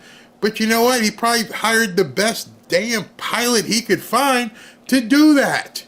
That's how businesses run. I'm not going to go cut my lawn. I got a guy who's amazing. He's got all the machinery and everything else. Boom, done. The pool guy comes, does what he done. Installed a new pool heater. I didn't know how to do that. I have no idea how to install a pool heater. By the way, it's awesome. In January and February, it's awesome. But anyway, that's what happens with people in government. They have no clue about innovation and infrastructure and working with employees and vendors. I don't want Elon up in the air traffic control booth. I want him to find the best software, which Trump talked about yesterday, installing the best software, and finding the best people to operate that software. That's what an entrepreneur of that stature does. Elon's not parking the rocket. He made sure he got the right scientists to do it. It's utterly ignorant and shameful that they would say stupidity like that. Expense of other people's safety. Anybody else on air? That slide, that purposeful slide, engineered by a would-be autocrat, is the seizure and control of information. Wait. You see how he slid that in there? They are so good at sliding in denigrating terms. You know, this is the with an wannabe autocrat. It just flows out of their mouths. It doesn't influence anybody other than idiots, but they say this. And so what's interesting about this, this is a good one. So this guy, again, the nut from Connecticut, my home state, Chris Murphy, he finds out that Politico's on his payroll. And he says he's going to deal with it, and he finds out the New York Times is getting paid, and it's like, oh my God, what do we do? How do we fix this? Wait, I don't. So he goes out and says the reason this stuff is being exposed is because Trump wants to take over the media. It's obvious why you would want to do that, because if you can control information, then you can make sure that the dominant narrative is your spin, and you can suppress any criticism. Already, one of the nation's biggest information platforms, Twitter, is effectively an organ of the White House. Donald Trump announced that he wanted to take a 50% ownership stake using taxpayer dollars in TikTok, maybe the most influential of platforms today. He has apparently cut deals with the owners of other platforms, most notably the CEO of Facebook right after the election came down to Mar-a-Lago, and Trump openly bragged that Facebook had decided to do what he wanted, which was to stop fact-checking all of the lies that get put online by Trump's supporters. Who's fact-checking you? Who's fact-checking you? Since you want so much fact-checking, if there was fact-checking on the Democrat side, you wouldn't have the ability to speak. You literally can't go 30 seconds without vomiting all over everybody. So you're trying to twist it. Just understand what he's saying. He's trying to twist the fact that, they found out about Politico's money, and they found out about New York Times money, and they're making, it known, because what they really want to do is take over the media. And I'm thinking to myself, man, you really got to have mental midgets who watch your stuff. You're talking about, as Mike Benz, you got a guy who's a 3-digit billionaire. If he wanted Politico or New York Times, you just go ahead and buy it. How much you want? Here's a check. They make no sense whatsoever. And if you played him back, a couple years ago when everything was their way and they could kick, as far as I know, I don't know how many people since Elon has taken, charge ownership of Twitter and turned it into X, how many people he has booted off and for what reason. I do know for a fact, literally thousands of people I interacted with daily got booted off of Twitter because the Dems didn't like what people were saying. And you couldn't post anything. If you posted that, you didn't like the recipe that a Democrat was using, you would get booted off. So spare me the outrage. So I'm waiting for Mark to get in because we're going to jump and take Mark. Oh, he's logged in. I'm going to watch the screen. I'm not one of those guys that, like I said, likes to jump and boot somebody. So what I may have to do is, let me set this up so that Mark, if Trump gets on anytime soon, Mark can jump on with me and the three of us could, two of us could talk about it. Yeah, okay, that'll work. That'll definitely work. All right, let me go with talk to you about Lear, and while that is running, I will get Mark set up, and I'll remember to turn my microphone back on. As you know, President Trump has assembled the Avengers to make America great again. And of course, we're all excited and ready to see them get to work. But with everything we're seeing right now, don't take your eye off the ball. Things could get much worse before they get better. With the possibility of World War III still looming, and with the Democrats doing everything they can to impede Trump, you still need to keep your guard up and your money protected. Oh, and our national debt is still massively increasing. Don't get me wrong, I have high hopes for Trump's America, but I also have a family to look out for. You see, Trump and the Avengers have quite the uphill battle ahead. That's why I'm making sure I'm protected, and I'm recommending that you do the same. One way to be protected is by diversifying your portfolio. That's why on this channel I've been happy to partner with Lear Capital. As you know, I've been involved in real estate for quite some time. And although I dabbled in gold and silver, Kevin and his staff at Lear have helped to educate me even further, especially in regards to silver. Give Lear a call today and they'll show you how easy it is to move some of your savings or your retirement account into gold and silver. Gold and silver have been proven to hold value and protect wealth for the long term. Call Lear today at 800-601-5430 or go to learberry.com to get your free gold and silver wealth protection guides. There's no obligation, just free information. Many of you have seen my interviews with Lear founder Kevin Demerit, and I can tell you this company is solid and likes to educate their customers. Just so you know, Lear has over 27 years of experience, thousands of 5-star reviews, and over $3 billion in trusted transactions, and is the only company with a 24-hour risk-free purchase. You don't pay unless you're 100% satisfied. So call 800-601-5430 or go to learberry.com. And when you call, don't forget to ask how you can get up to $15,000 in bonus gold or silver with a qualifying purchase. So if you'd like to take advantage of this opportunity, please call my friends at Lear Capital at 800-601-5430 and tell them Barry sent you.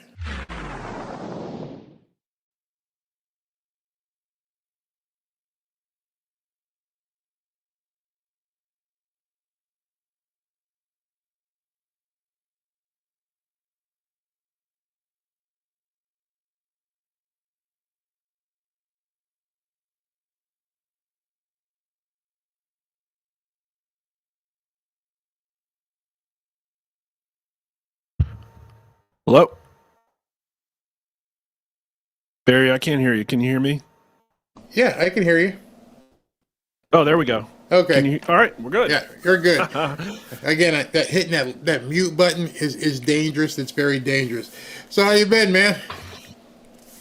Doing great. Sorry for the last couple of times. It was it was VMix. It wasn't me. But I'm here. It's not your fault. It is definitely technology and Trump, because I've never seen anybody who's moving like he does and the things he's doing. He's supposed to come out and sign these executive orders. I'm monitoring that. We're going to talk, and if he jumps on, everyone's going to want to see it. So, but you can watch it with me. I've got a third party screen where all three of us can watch, and then we can talk about it afterwards. But in the interim, let's get in and start talking about what the heck is going on. So, first question.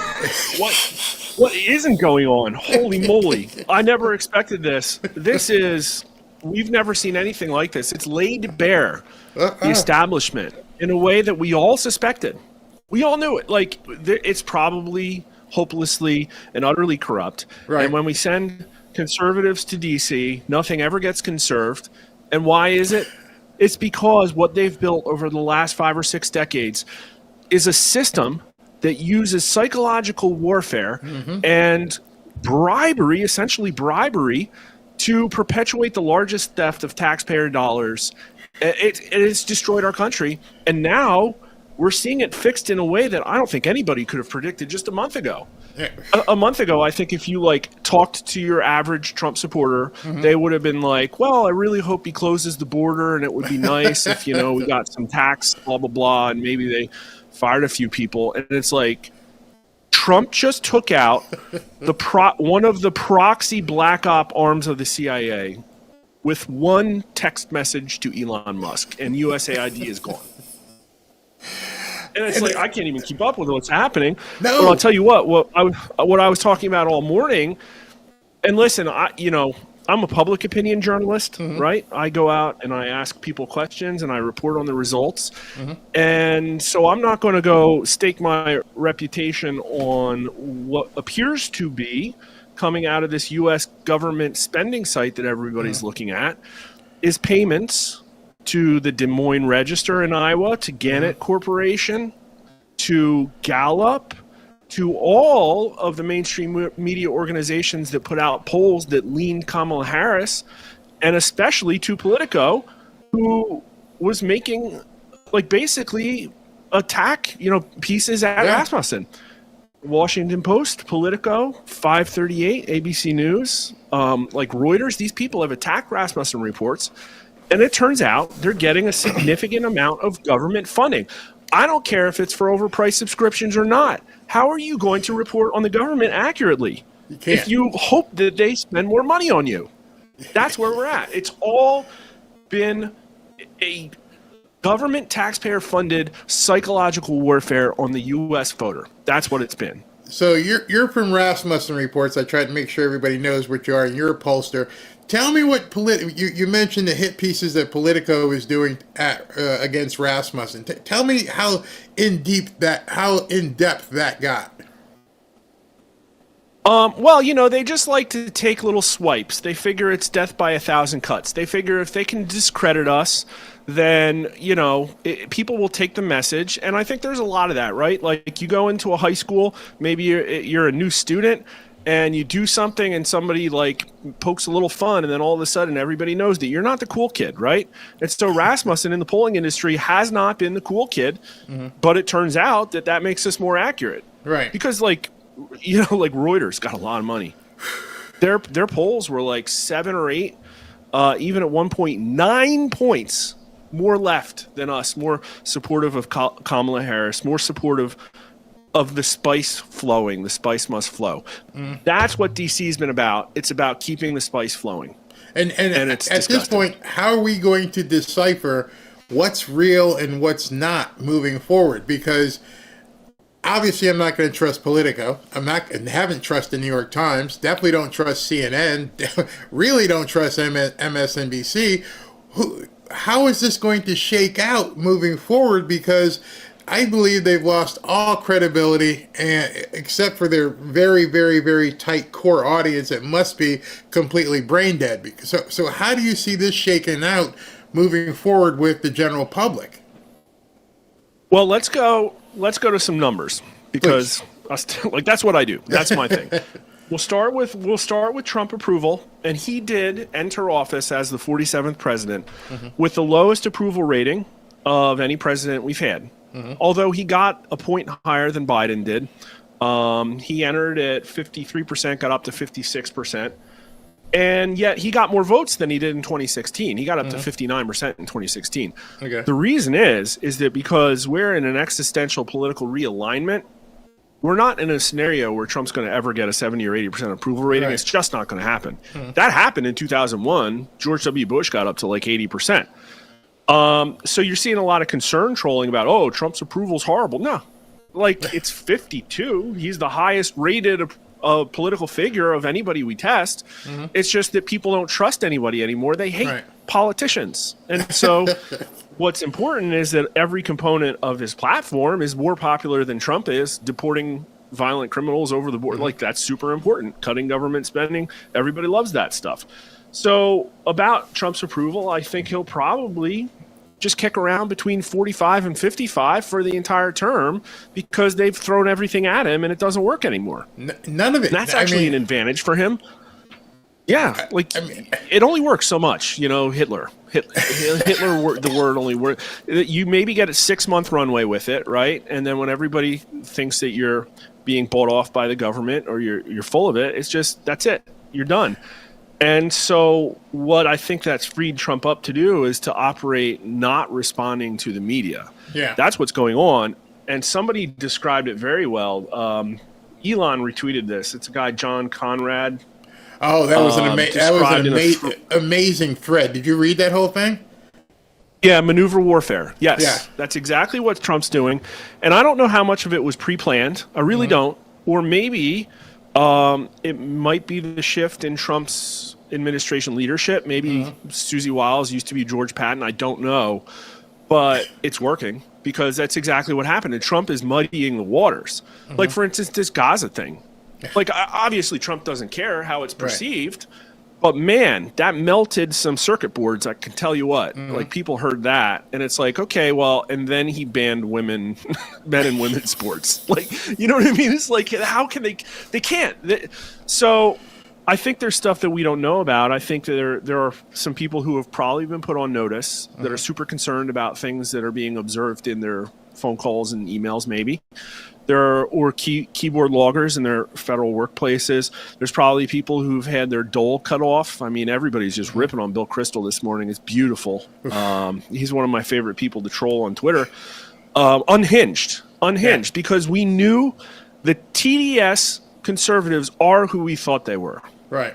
They are literally being bought off. The Lincoln Project was probably entirely funded by taxpayer dollars. It's disgusting.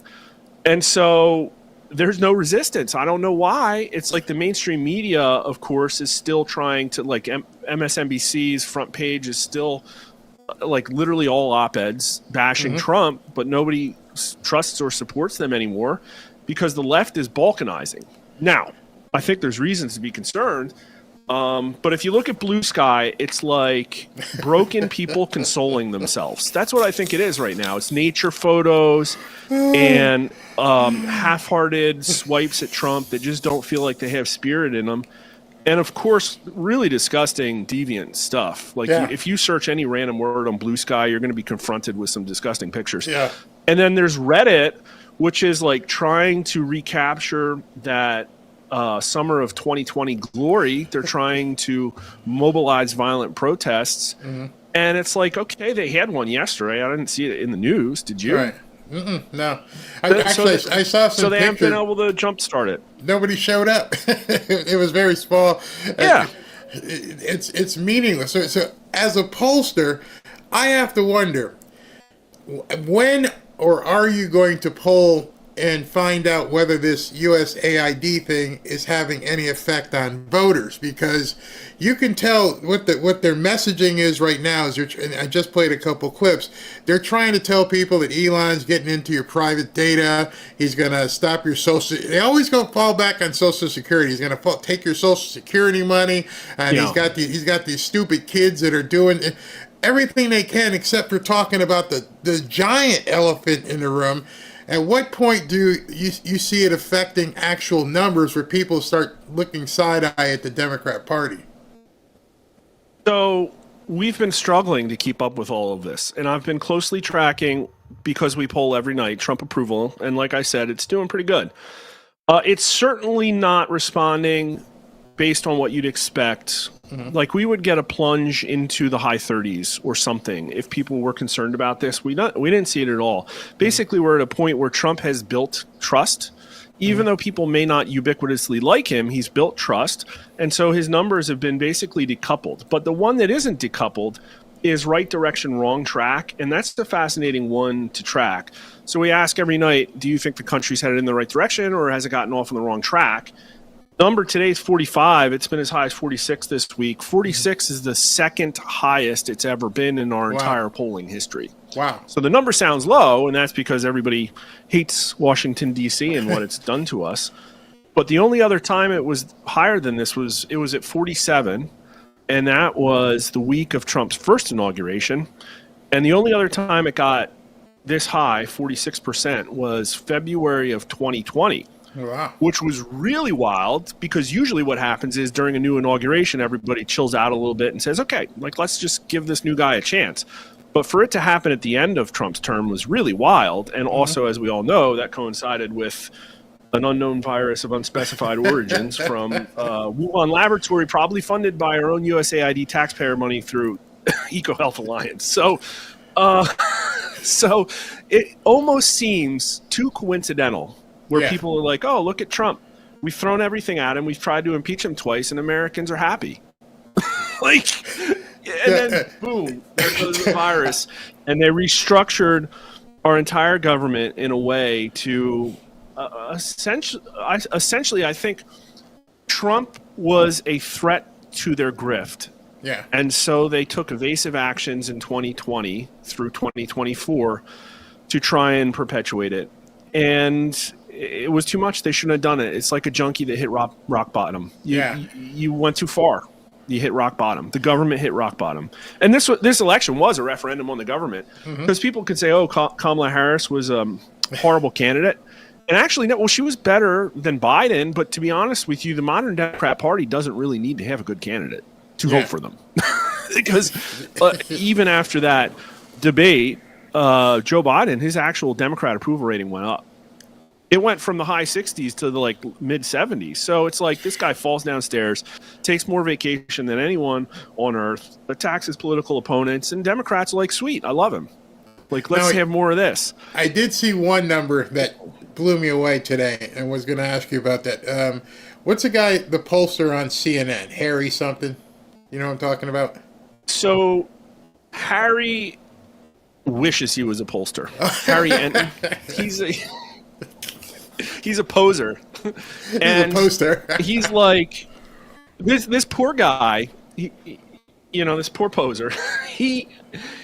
he just wants to. I think he loves numbers. I think he's a data guy, and he just wants to talk about them. And I think his bosses have given him very clear guidelines what he's allowed to discuss or not. He's allowed to not have regime-threatening narratives out there. But it looks like he's been given a new lease on life because he's been able to talk about all kinds of stuff. I just saw him talking about how people are against, the transgenderism. I think it was almost 80%. It was like, I've pulled that. I've pulled that number for years. It hasn't been on CNN, so Surprise! It's like their viewers. Yeah. Imagine that. Something that's very non-traditional is unpopular in America, and to be honest with you, our numbers actually show more support for transgenderism than that poll did. If Harry had been allowed to use Rasmussen Report's numbers, but the problem is that the fact that we're accurate about elections poisons everything for the mainstream media. They can't touch Rasmussen. They got to either attack us, they got to write hit pieces on us to undermine us, or they have to pretend we don't exist. And Harry's in that camp. I try and tweet at him, and he just ignores me. So, whatever. I forget who the host was that he was talking to, and she's either a very good actor or she didn't know, but he showed her the number, and then he flips the chart and says, I want to show you the trend. And since, I don't know, maybe 2018 or whatever, it's gotten worse because people have... And so it came right after... I didn't see that. I have to go watch that. Yeah, it's funny. It came right after Trump signed the executive order. And like you said, it's a no-brainer for so many people, and it just seems like they're just getting on the train right now. They're starting to realize that this stuff is happening.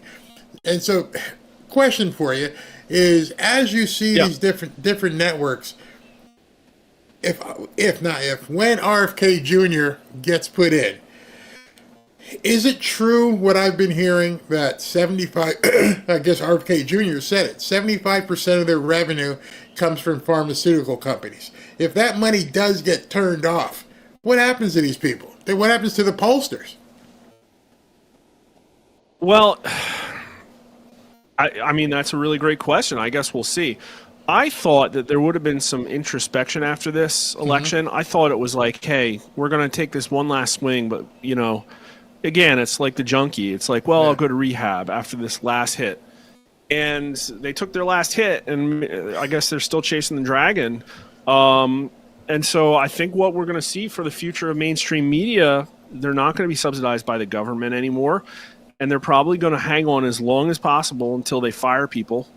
To try and separate those two events, right? Like, no, it wasn't the government, but we still have to downsize.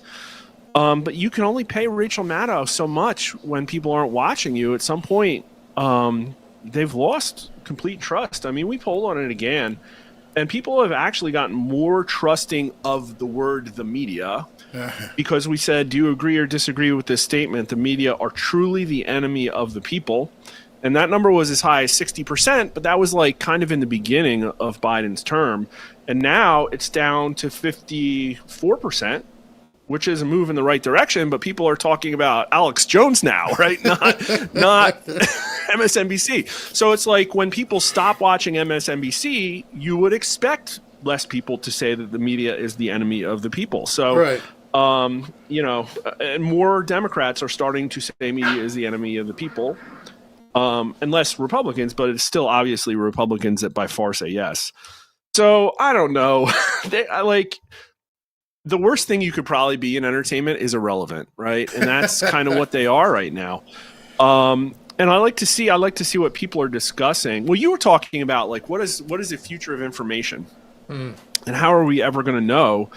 And I think we've been given a beautiful gift that's going to save America, and that's not only Twitter, not only Elon Musk's Twitter, but the 1-2 punch of Twitter contrasting so starkly with a fully corrupt media. A media that literally attacked the citizens of the country they're supposed to be on the lookout for, with a psychological warfare, with a CIA-style, decades-long gaslighting operation in order to steal money from them. That's what it was, contrasted against Twitter. So I go to like Reddit and I look at what the communists are talking about, and they're not really dropping MSNBC links, right? On Blue Sky, it's nature photos. On Twitter, it's people just having a conversation. And so I think the Black Hawk case is a really good example. There are some people that immediately jumped to a conclusion and said, oh, pilot was trans. And within 8 to 10 hours, Twitter itself had figured it out that it wasn't, and there was mea culpas all around. Yep. And so that's the future, is people, real human beings, having objective conversations with each other, and that's great because that's what we've been doing for thousands of years up until this century. And so it's a return to, your credentials. Don't matter. It's like, oh, well, I'm going to win the argument because I have a PhD in political science. No. Does your argument have merit or not? And your following and your ability to signal boost your message depends on the merit. It's meritocracy. It's an intellectual meritocracy. We have that now. For the very first time, it would be nice if science caught up, because I think it's a really good model. And it's going to bring us through the Trump years, giving Trump, I think, massive leeway that no president has had like this. I mean, I think he's got full carte blanche at this point. He's doing all of this stuff. It's like going in. Here's how you know he's winning. A few weeks ago, before he was inaugurated, everybody was like, "Oh, gee, I hope he gets his nominations approved." Right. Are his nominations getting approved? Yep, so far. There you go. So far. He just, according to Reddit, he just conducted a coup. He just literally overthrew the constitutionally, mandated fourth branch of the government, the deep state. He went in there and he overthrew the deep state. That's a coup, according to the Marxists. I believe they and believe it that. Hasn't stopped him from getting. Yeah, they do, and it hasn't stopped him from getting his, like, the senators are still voting for for his. So there you go. And like maybe it'll turn against him. I don't know, but it's like if he gets his people through. I mean, like look at everything we've seen so far, Barry. And Pam Bondi didn't even sit down at her desk yet. We haven't even heard the word investigation yet. No, like, they're freaking out. That's coming. We're going to hear, and maybe I'm wrong. Maybe she'll be the one nominee that wasn't given. And again, like, okay, DOJ should be independent. It really should. But it's like objectively, there's been a lot of criminality. Yep. And so what we should see is, I mean, there's no lack of evidence. Probable cause, right? That's all there. And so what we should be seeing is every Monday morning, it should be another like special prosecutor or whatever we're going to do announced, and throw that into the maneuver warfare mix. Like throw that on top of 15,000 trans people getting fired from the military. Throw that on top of Target getting sued for DEI by its shareholders. Throw that on top of the USAID. Like, what is this? And if you've been watching what Elon's been saying, and certain people are like, this is just the tip of the iceberg. Wait till the next one. Wait till we get to Medicare. And then I don't know if you saw this. Pete Hegseth today called for an audit of the Department of Defense. And finally, great! Oh, yeah, I love it. And that's the biggest budget. I mean, that's where all the money is. And you start digging in there, we're going to see people taking Lear jets and getting the hell out of Dodge, because that's going to be incredible for them. And one of the things I noticed as you're starting to get your podcast up and going, and I showed you that live search app. One of the things I keep seeing when I look on that app of the rankings of who's doing what, you would think with all the talk on X, with all the talk on X about we are the new media, we are the media, why is it, do you think, that when you look on that chart, there's hardly any left-leaning podcasters? It's almost all either regular news or right. I don't see many left people in there. What are you finding about that? A carefully constructed mental balance of, I think that's what it is.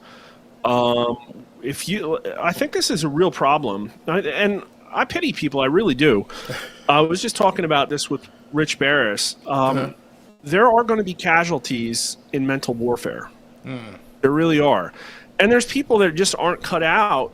And I'm not calling them stupid. Right. I'm just saying it's like there aren't people cut out to absorb, weigh, and balance information about topics like politics, just for instance. And I'm willing to accept this about myself. There's things that go over my head technologically, and that I'm not cut out to.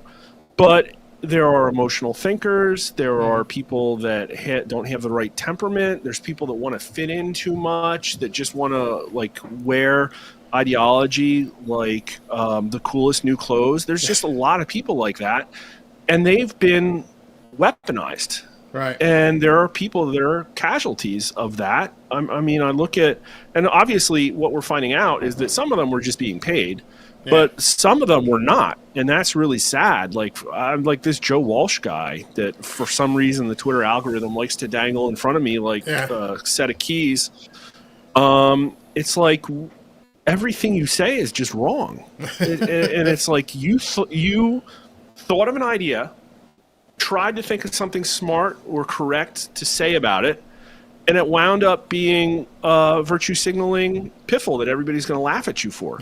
So we have a lot of those people, and they've drawn into themselves. They've stopped watching TV. They've gone to Blue Sky. They've surrounded themselves with other cardboard cutouts similar to them on Reddit. I don't go to Facebook anymore. I'm sure there's a lot of people there like that too, but they can't be confronted. Like a real human being with a soul wants to be tested against their own realities so that they can improve theirs, right? I want to hear information that's different than my own. And we're going to see how that plays out, because right now it's like, I said this back right after the election with like on Alex Jones. Basically, there was a question about whether the Democrats would moderate. And I think that'll take a while to figure out. We haven't necessarily seen it. Right. What'll happen is the 2028 contenders will try and figure out what kind of platform they're going to run at. They're going to run on. They're going to try and virtue signal and see what, like, they're going to be trial balloons, for instance. I think Amy Klobuchar already put one of those out that was pretty salient when she came out and said that the Biden blanket pardons were appalling, and they were. Like they clearly, obviously were. But she was really the only one on the Democrat side that came out and said that. Well, to me, that's like, well, she's probably got presidential ambitions and is trying to put together like how she's going to run. So I think it's going to take a long time to see that. And so what you're left with is this like leaderless cult. And that's exactly what I said. Yeah. So the cult is going to probably get cultier, and people will be like, "Oh, this is strange. Like I should probably leave this cult." And some of them have, and maybe they'll join another one. But the ones left are going to get crazier. And on Reddit, it's really crazy right now. A lot of open calls for doxing and violence. Yeah. And it's like they're being edgelords. They're trying to be provocative so that somebody else will carry out violent acts. And it's a tactic they, I think, subconsciously apply, and they're doing it right now to the point where Reddit, that is probably run by communists, because we all remember when the CEO of Reddit actually logged into a subreddit to change the content of conservatives' like words. Literally logged in, spoofed the account, changed the words. So that's the guy leading Reddit. And they actually had to like ban a few subs. And everybody's like, oh, Reddit, who cares? It's a bunch of like neckbeards. It's like a acne convention. Well, it's also the 5th or 6th largest website in the U.S. Right. And it's probably got a pretty high ratio of it's like the CIA's dream. It really is, the way it's set up. It's like it's probably exploited by every intel agency in the entire country, because there are charges that there's accusations that Ghislaine Maxwell was one of the moderators of the World News Sub.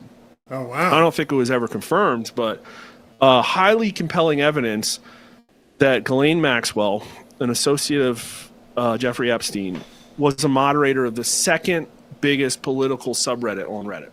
Wow. And, you know, Yeah. If there's one, there's probably many. So you brought up her name. So let me ask you something, because it's something that they're terrified, it seems, about Kash Patel, and it seems like Pam Bondi has been talking about it.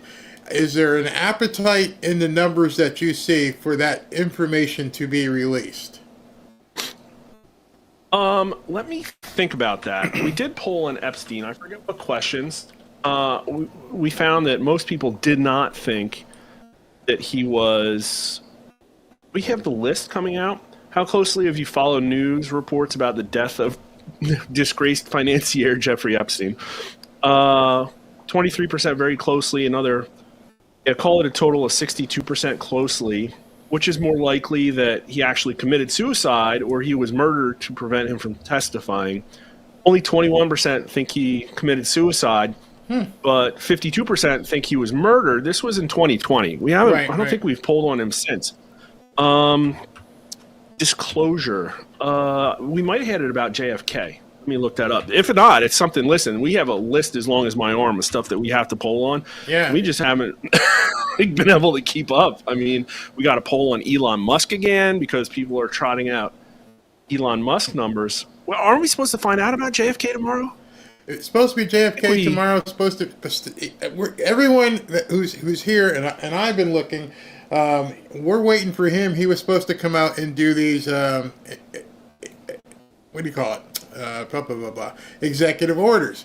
So Monica Page, who is a White House correspondent, she just texted or just posted on X that while we've been waiting, Tucker Carlson just walked into the Oval Office. So I don't know what the heck could be happening there. Oh, wow. So yeah, I don't think he doesn't really like to leave his pretty cool setup, does he? Yeah, That might be big news. Yeah, so who knows why I shifted to JFK is because I know we didn't. I'm sorry. I know we didn't ask about, disclosure of the Epstein list, but this is a pretty good proxy. The JFK files have been bottled up for a long time. People have wanted them out. If they're released, the implications are that people in government may have been involved in nefarious acts. So I think it's a pretty good proxy. It's something that Trump talked about, and we polled on this in 2023.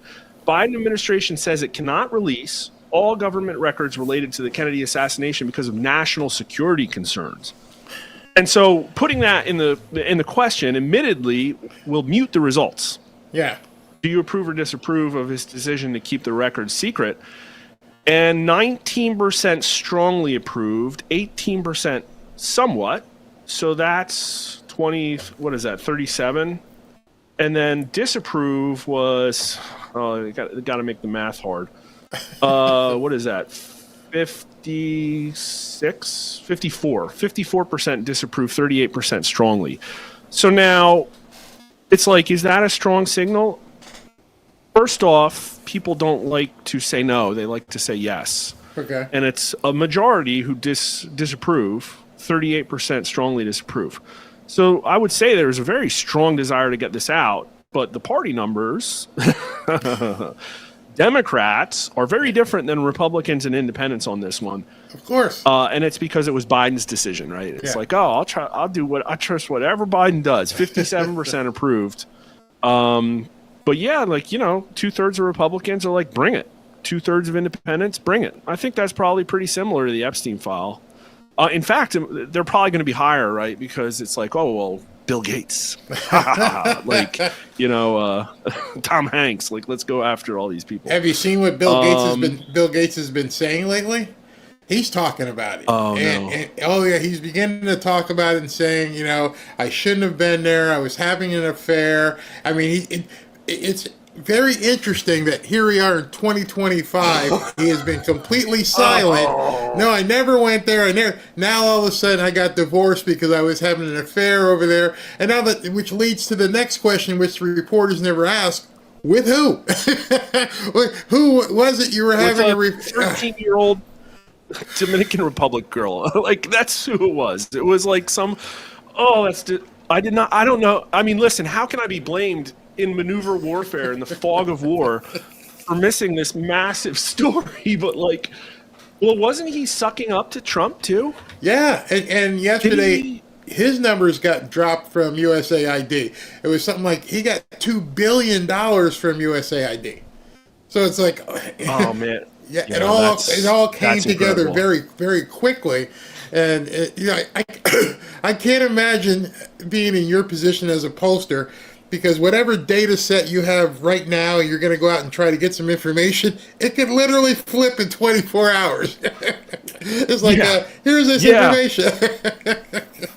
I mean, it's like, I think everybody, like, what this disgusting circle of this cycle, let's just say, of gaslighting has been broken. Yeah. And so I think there's a lot of highly political people who are watching this with just glee or shock or surprise. Yeah. And I can tell you what I'm hearing about DC is that there's a lot of consternation down there, right? But I don't know. It's like, it's hard to judge, but based on the numbers that I see, I think everybody's just like, cool, we're getting what we wanted, and it's allowed them to decompress. We had a very stunning finding, and it might seem like a small signal, but this is very, very important. Let me see if I can pull it up. We asked Americans about whether Trump, let me get the exact wording. During his inauguration speech, President Donald Trump said the golden age of America begins right now. You agree or disagree? And 52% agreed, 33% strongly. So pretty good, about the same exact number as Trump's approval rating, right? So if you like Trump, you think this is a golden age. But only 41% had disagreed. And so a lot of people are like, I don't know. But what they weren't like was like, hell no. Only 34% strongly disagreed. But here's the kicker. By age, who do you think was most likely to agree? It was 18 to 39-year-olds. The kids. These are people that went to Hillary Clinton by like 40, 50 points. Wow. These are people that, for my entire life, have been perceived as left-leaning, naive about politics, liberal. And it's like, okay, Trump did okay with them in the election. But between the election and today, they're seeing what's going on and like, no way. Like, this might be it. Like, we might have a future again, at least more of them. So they're the ones changing their minds right now, and they're also the ones most likely to be on Twitter and TikTok. And so that's a huge reversal, like massive. If it holds up, I mean, the Democrat Party is going to become the party of boomers and cat ladies. Yeah. And it already kind of is. But I was going to say it already is. I don't know how I proved it with numbers. I don't know how they grow their tent. One of the things I keep talking about is growing the tent of MAGA, and it's not your grandfather's Republican Party that Trump is doing as much as he can to reach out. And what you just said is actually illustrating that. If he's getting that kind of numbers in the youth market, which is basically the TikTok market, that tent is growing quite exponentially. Well, he's dealing kind of in a different currency than politics in the past. And so politics in the past has been either vilification of the opposing side or competing on policy. And the competing on policy is just kind of like entirely died, in my opinion, because the blob policies became untenable, and they knew that, and so they had to shift to other tactics, like paying the media, right, to push absolute lunacy. But what we've kind of seen now is that Trump is peddling in authority, and it's like, believe Trump's policies or not, you got to acknowledge, if you're an objective thinker, that he's being I hesitate to use the word effective, but I mean, I think he's being effective, but he is got a lot more intent. And what I think people have seen for 30, 40 years is they elect a politician and they go down there and they're like, oh, it's so hard. Oh, it's so hard. Oh, a 4,000-page bill. Oh, we got to do all this policy stuff. No, you don't. You literally don't. It's been all proven a lie. You literally just have to go down there and be a leader and make decisions. And nobody was. And now what we're finding out, it was because it was the biggest theft in world history to the tune of trillions and trillions of dollars. And not only that, they killed the middle class. They destroyed the American dream in the process. That's what makes this so nefarious. Man, I should have had this queued up and ready to go. This is a massively important point. I want everybody listening. Okay. I don't plug myself too hard, but Please. like I have it somewhere on my Twitter feed. If you search for the word median in my Twitter feed at Mark_R_Mitchell, you know, people talk about wanting to cut the size of government, and Americans do by a majority. But I have to admit that the big spending liberals, maybe, I don't know if I can share on my side, the big spending liberals have kind of been right, because conservatives have said over time, like, listen, this is unsustainable. This is unsustainable. And you know what? It's like, well, no, we have been able to spend trillions and trillions over the decades. Here, I got it. When was that tweet? Because I can probably bring it up on the screen. I'm seeing one. I can't on my side. It is Jan 7th. Yep, I got it. Hold on. Is it this one? Wait a minute. You'll be able to see it, and I'll just make sure you can talk over it. Is that it? A former, yeah. Bring the chart up. Yeah, yeah. Perfect. Scroll down. Boom. Yeah. So I'm out of the finance industry. I got my, MBA. This is incredible. So what you're seeing here is, if you look at government debt, it's a hockey stick chart. It's a chart that goes up and up and up inexorably. If you look at prices, they're a chart that goes up and up and up inexorably. And so somebody that says, well, government debt's unsustainable, well, it's like, I don't know. We're still doing okay. Everybody says we're going to de-dollarize, but at some point, it just hasn't happened. But this is a hockey stick chart that you can't ever have. So this is per capita government debt. So take the entire government debt and split it up so that each American adult gets their chunk of debt. This is what you're going to have to pay off with your effort, your livelihood, and then divide it by the median income in the country, the exact average American. What does that American get? And so that's like a measure of how big the debt is compared to an average Joe six-pack American's ability to pay it off. And it's always kind of been low, meaning that the average American, earns enough to contribute significantly to the debt. The ratio has been 0.5, so the average person's income's been roughly 2 times the amount of debt they have to pay off. Well, what happened? And look at this period covers like the in there, and the number didn't change. But why did it change all of a sudden? In 2008, it's kind of weird. Like literally at the beginning of Obama's term, it's because in the great financial crisis where we had a period of moral hazard, where the taxpayers, the teachers, the firemen, the small business owners paid off the banks, the banksters, the billionaires, and Republicans and Democrats came together to pass legislation to bail out that industry. And then it happened again with COVID. Republicans and Democrats came together with a massive spending bill that accompanied a crisis that reformed the middle class in America. So we've been talking about wealth concentration and the death of the American dream. I mean, malls have been closing before this and stuff like that. Right. But something disgusting and nefarious happened 15 years ago where all of a sudden the middle class got squeezed. The average person in America is now 5 times less likely to contribute to paying off their share of the debt. Wow. It's all been, this is the DC kleptocracy global homo singularity. And they literally went too far. They went too far. They got too greedy. They got too close to the sun and they got burned. And now they're afraid and they've lost their ability to fight Trump. And I don't know if they're going to go quietly, because I think a lot of stuff, I mean, it takes a lot of people to steal trillions of dollars.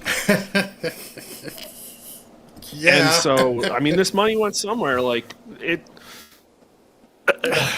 So yeah, like we look at Trump's approval, 50%. What would make it go down? Well, maybe maybe an independent journalist with credibility finds some connection between him and a different foreign adversary. I don't know. Maybe like maybe he cut some sacred cow. I don't know. 65 and older people trust Republicans more than Democrats by 8 points on Social Security. So I don't think the government safety nets are going to do it. Maybe the Democrats will get lucky and they'll get their Elian Gonzalez photo that finally gives Americans compassion again. Like, I don't think that's going to do it either. Yeah. So I don't know what makes Trump's approval go down. Maybe somebody gets a video of him kicking kittens or something like that. But what would make it go up, I don't know either, other than World War III or a massive reorganization of our entire economy in a way that rebalances everything, because the pendulum has swung too far. There's a reason he won as a populist. Whenever I'm talking, I mean? Like, there's a reason. I don't see how they can turn it around, because again, at least right now in the short term, looking at the Democrat Party, there's nobody who can say it's that person, whether that woman or that girl. That woman or that guy. There's no leader. And if you're looking at somebody like John Fetterman as a possibility, AOC, I mean, there's just nobody there. And so I don't know where this moderate person, because if I was going to go in politics and I'm looking at where's the avenue, that road is in the middle somewhere. And the problem with it is they would have to disavow from all of the policies, all the ideologies that they've been pushing for the last 4 or 5 years. You'd have to say, I don't want all these newcomers, or have some other plan. I don't want to have the Transformers. I don't want to have higher taxes. And I don't see how there's any Democrat who could change the platform that much to appeal to more people. It just doesn't. There's nobody there that would allow that. I mean, I was looking for them. I'm sorry. Yeah, I was looking for them to make a course change, and they didn't do it. And I could kind of see, like, Kamala Harris went on Fox News to do an interview with Bret Baier, and I mean, you'd have to be an absolute idiot to not know the very first question that you were going to get asked was, why didn't you close the border? Yeah. You knew it. Yeah. And you know what everybody on Fox News thinks is that you were complicit for having the border open. Right. And so that's a tough question to answer, but it's not rocket science to know that it was coming. And instead of trying to word salad out a answer to that to change minds and gain more votes, because she got more crossover votes, that's like it's like 2 for 1, right? 2 for the price of 1. And she didn't. She actually tried to wrestle with Bret Baier's reality to avoid confronting accountability. She didn't even let him get his question across. She's like, no, I'm not going there. This is my reality. I reject yours. Yeah. And that doesn't get you votes. That makes you, I mean, that was a highly clipped video that everybody put. It actually hurt her. Yeah. She went on Fox to do better, and she made herself do worse on purpose. And so I didn't expect a lot of, like, course correction, but the question though that you've asked is absolutely phenomenal. Like, why? Yeah. If it's so clearly against, and this is me banging on my table for the last 4 years, like, why is what the Democrat Party running with not what voters want? I'll tell you what, Trump's platform is way more popular than Trump. It just is, you know. It's like 20-30% of people are the only ones that support transit at most. Right. And yet the Democrat Party has built this entire platform on things that are wildly unpopular right now, and they're not changing. And so I can speculate. Obviously, it's like a very distributed, nebulous group of people with aligned interests, but this is clearly in their best interest to moderate. And I don't know why they do it as a group. And the only things I can come up with are they're leaderless or they're spineless, and these are all broad generalities. Maybe they are unwilling to confront the concept of accountability because of potential implications for what they've been involved in. I really don't know. Or maybe they're not allowed. Whoever maybe in the back there is telling them you can't move away. Why isn't there a charismatic young Democrat who sees the possible future and says, well, like, the Democrats are insane. I don't support this stuff. Yeah. Can't we disagree with Trump's platform because of ABC? I think Trump's making it hard for them because his platform is so popular. He's picked all the good things. Imagine that. Imagine getting voters what they wanted is a good platform to run on. And so it's like, what's your platform to beat JD Vance in 2028 after a successful Trump term? They either got to find something that he does that's crazy and say, look, Trumpism is crazy and we're going to be not that. I have no idea how it's going to play out, but there's so much opportunity. And maybe it's getting shut down from within. Maybe you get the phone call that says you're not allowed to act like that way. That's probably what it is. That's exactly what. I bet you this USAID money is used to whip votes. I'll tell you what. I think this is a fascinating one. So Jesse Waters, I love him, great guy, Fox News. Like, meh, whatever. The biggest story potentially in modern media history breaks, and who do they have on to discuss it? Kevin McCarthy, not a journalist, not some former worker at USAID, like literally Kevin McCarthy. And it's like, I don't know. What would you have asked? What first question would you have made? I would have said, hey, Kevin McCarthy, are you currently the president of an organization that's receiving money through 3 different, right? I would ask them a different question. My question would have been, Kevin, none of this could have been done in the dark. How did you guys go along with all this stuff for however long it's been going on? You had to have known. And that question is coming because I saw that Lindsey Graham had gotten 130 million or 140 million, and then something came out about Joni Ernst getting like 100 million for her organization. So, oh wow, excuse me. There's people on the right, and so you had. That's what I would have went with, Kevin. Everyone's been talking about all the stuff they're doing overseas, but this infection has crossed parties, and I think that's really got people scared. Really scared. So I got to get here. I got a question for you. Yeah. This could be your next poll. Shoot. I'd love to hear the answer to this. What percentage of people, and you, I don't know how you do your sampling, would want to see Trump run for president again at 82? Because he voted it again today. I don't know if you heard him today. He said it again. He's like, they tell me I can't run, but I don't know, and maybe I'll have to find out. And I'm like, why do you keep saying this? Is it just to throw people off, just to try and freak people out?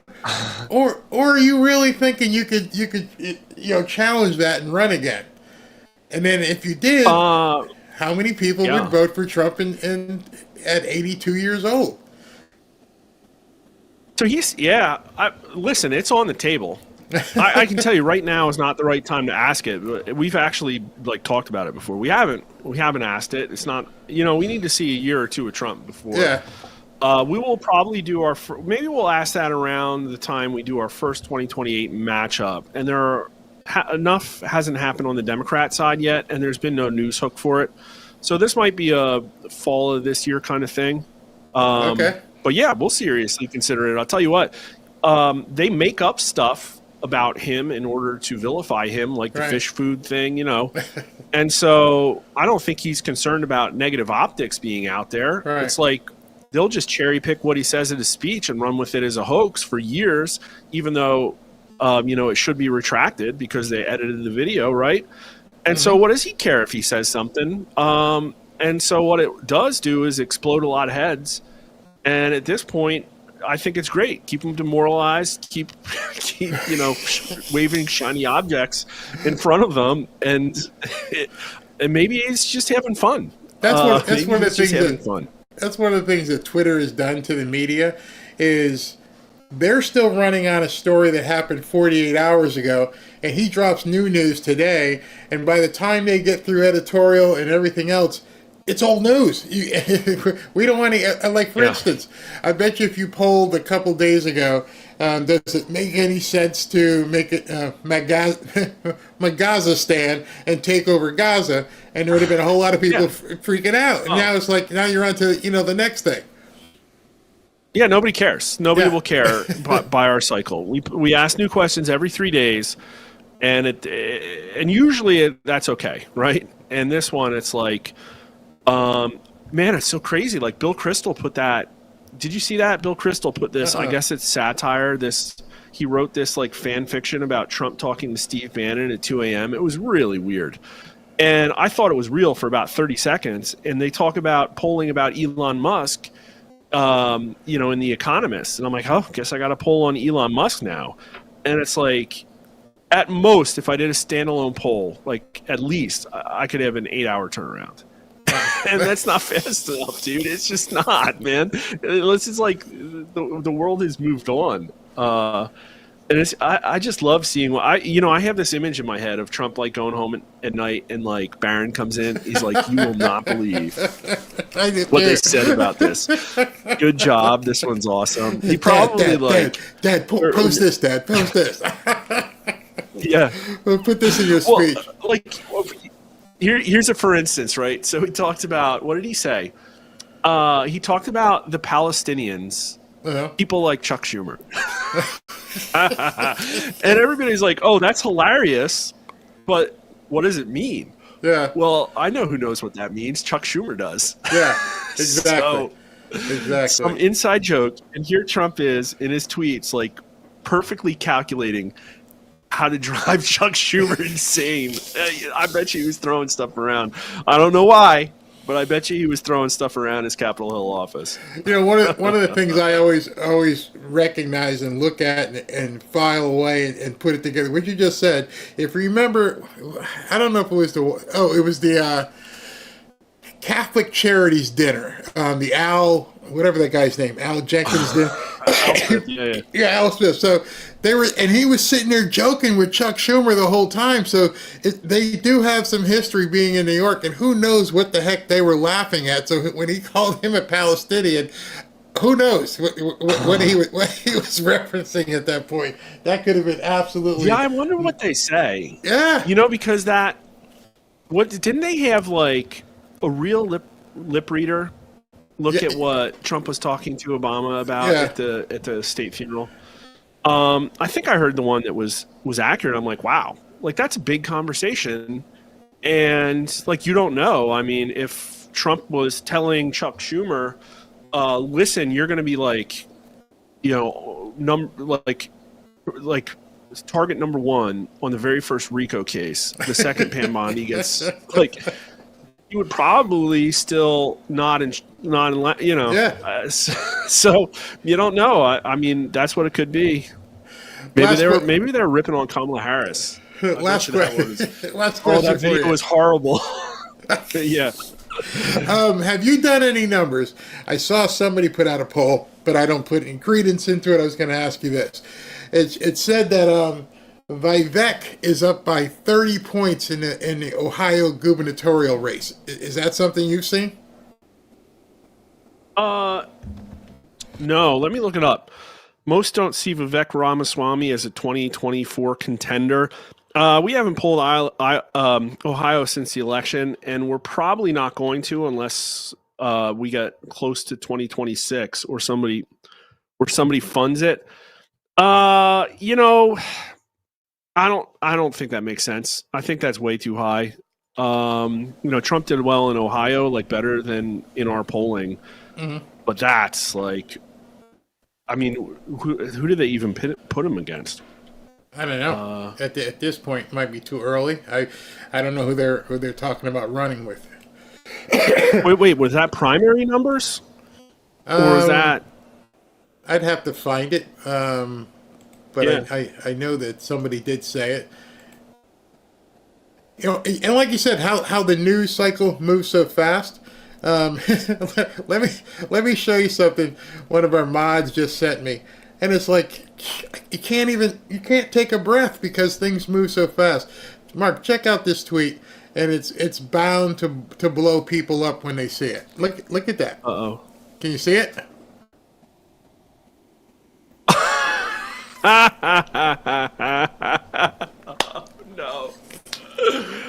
Oh, no. Oh, no. Oh, no. Oh, my God. Oh, man.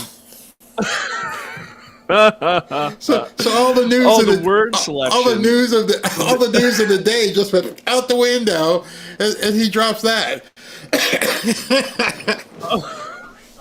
So I go on a show for like an hour, and what do you miss?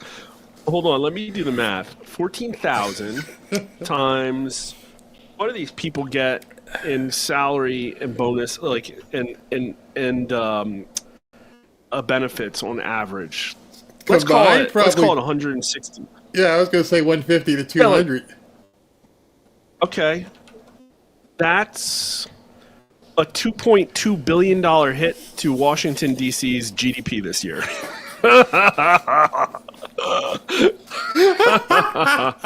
Dude, house prices are going to start crashing. They're not going to be able to get U-Hauls. Oh, my God. Oh, man. And just out of the blue, by the way, we're gonna cut 13,000 jobs right out the window. That's absolutely. Well, it's like, Mark, I've done the shows. Department of Education's gone. You know the same thing's going to happen at the USDA, the FTC, the SEC. IRS. You know that's going to happen. Yeah. I mean, we haven't even talked about the State Department at large. Like, right now, what you're seeing is I end up doing a show, even if I'm by myself, and I'm talking blah, blah, blah, and I get the mods start sending me links. And all of a sudden, an hour show turns into a 2-hour show, and a 2-hour show turns into 3 hours. And I'm like, oh my gosh! And then he'll walk out, and like after you're done, he'll walk out, and I didn't have to interrupt you. And then I'll be here for another 45 minutes because whatever he's gonna do. He just posted a note, or I guess Right Side Broadcasting said he's running late. No, you're way past late. You're at 2.5 hours. Late was about 3 o'clock. Yeah. Well, Mark, thank you very much. I'm just trying to No, I'm looking at Grok here. I'm just asking, like, you talked about the DOD, right? We have like a lot of people in the DOD. Million, how many of them isn't it a million? Essential? How many? Like 1.3, I think Grok's telling me. But the question I have is like, okay, like yeomen, like support staff, like communications people, like public affairs officers. How many of them are just going to get ripped root and stem out of the military? Because like they don't fight wars, and we probably have a lot of them. We probably have hundreds of thousands of them in non-essential stuff. So like they're going to get there. They really are going to change the financial path forward for the country in a crazy way. And we're going to see it soon, because I'll tell you what, I don't think we're going to have to wait to see the whole Trump administration before the bond market makes some assessments of Trump's term. I think it's going to happen really fast. Wow. I think the dollar is probably going to strengthen quite a bit. I think we're not going to be talking about BRICS anymore. Maybe Brazil and India, maybe these people should get their what a couple of weeks, man. Like, by land in Gaza. Yeah. I mean, it's waterfront property. What do you expect a real estate mogul to talk about? And you know what he's doing? He's giving, like, everybody's like, oh, I can't believe he said that. Yeah. But at some point when he says these things, like, think about the America 130 years ago that was able to put on world fairs. Yeah. And people came from all across the country to look at the future in an optimistic light. What a disgusting, cynical place we've been in, where it's so individualistic and everybody's so combative. And it's like, no, give us hope for the future. We're going to send people to Mars. We're going to, like, cure cancer and make everybody healthy again. Like, those are very optimistic, positive things that will have huge ramifications on how people think. And, well, like, you can imagine why I'm interested in what is going to happen. I think the world's going to change very rapidly over the next couple of years, and we've been stuck. We've been stuck in this self-inflicted morass. So I just one of the mods again just sent me another one, and we're waiting for him to come out and sign these executive orders. And I guess, okay, here's what he normally does: he signs them in a closed situation, and then he'll release the video of them afterwards. And so, excuse me, look at this one. President Trump signs an executive order that requires an audit of every NGO that receives federal funding. Oh man. Oh, there goes the border invasion. There's probably some election interference implications. Oh my God. There's I'm sure there's all kinds of electioneering stuff happening there. Oh, this is like Mark, they'll just fold. Getting defunded. Like they'll fold. They can't go through these audits. They'll fold. You won't find anybody answering the phone. That's interesting. How does a criminally complicit federal agency fold? They can't. Well, it's weird. They can't like walk away because then Elon's going to send Doge in and they're going to hack the computers and that's it, right? It's like at some point, are they going to barricade themselves into their federal buildings? Like you have to wonder. I mean, crazier stuff has happened before. They're all over the place where they've been sending this money. And the ones that are from the U.S., we can now search in that database. All you got to look is their 990 form and see everything where they are, who's involved. And if he says you got 30 days to respond and people don't respond, then you're going to have a whole lot of work for Pam Bondi in her office because you're basically telegraphing to everyone, I can't give you that information. Yeah, right. Big flashing sign that says, "Oh man, it's just incredible." Like I'll tell you what I've been watching. One of the ones I've been watching closely is I keep coming back to Reddit, and the reason I do is because I feel like they're trying to jumpstart a resistance, and they know that the MSM can't do it anymore. Right. And I think they were hoping that they get some traction on Blue Sky, but it's just too sad. It's like a furry convention, so they go to Reddit, the Acne convention. And Fed News, r/Fed News, there's subreddits if people don't watch Reddits. This is an interesting one because it's all federal workers and federal adjacent workers, and also a lot of people probably pretending to be federal workers, talking about, well, who's going to resist? Why isn't anybody resisting? I would love to see some resistance. Oh, look, a tiny bit of resistance. Isn't that great? And also on Reddit, I think one of the highest upvoted things I've ever seen was somebody at a federal building flying the flag upside down. And so I don't think it's too much of a stretch to wonder at what point are these federal employees, many of whom are probably complicit in criminal waste, fraud, espionage, theft. Like there are some, and I don't know how many. Oh, yeah. It's all a question of how much. When they are going to sabotage or form some form of resistance or leak things. There's people calling for stuff to be leaked all over Reddit, and there are crazy enough people to do it. And so that's wild. It's almost like a second civil war where we have two governments fighting over control of the country. You have the democratically elected Trump government, and you have the unelected fourth branch, the deep state, who needs to protect itself. And they're going to do something to protect themselves. Have you ever done a poll or have any numbers on how many people actually believe there's a deep state, or do they think that's just conjecture of conspiracy theorists? That's going to be, I think we have. That's a hard one to find, though, because I'm not sure what we might have put in the title. Voters think charges, what do we have? How likely is it the senior federal law enforcement officials broke the law in an effort? Okay, this is kind of deep state adjacent. I can tell you, I can remember off the top of my head, I think about a year ago. No, it was this fall. We asked about the police state. And here's a description of what the police state is. Are you concerned that we're living in a police state? 72% of voters were concerned. And it was close to 40 that said very concerned.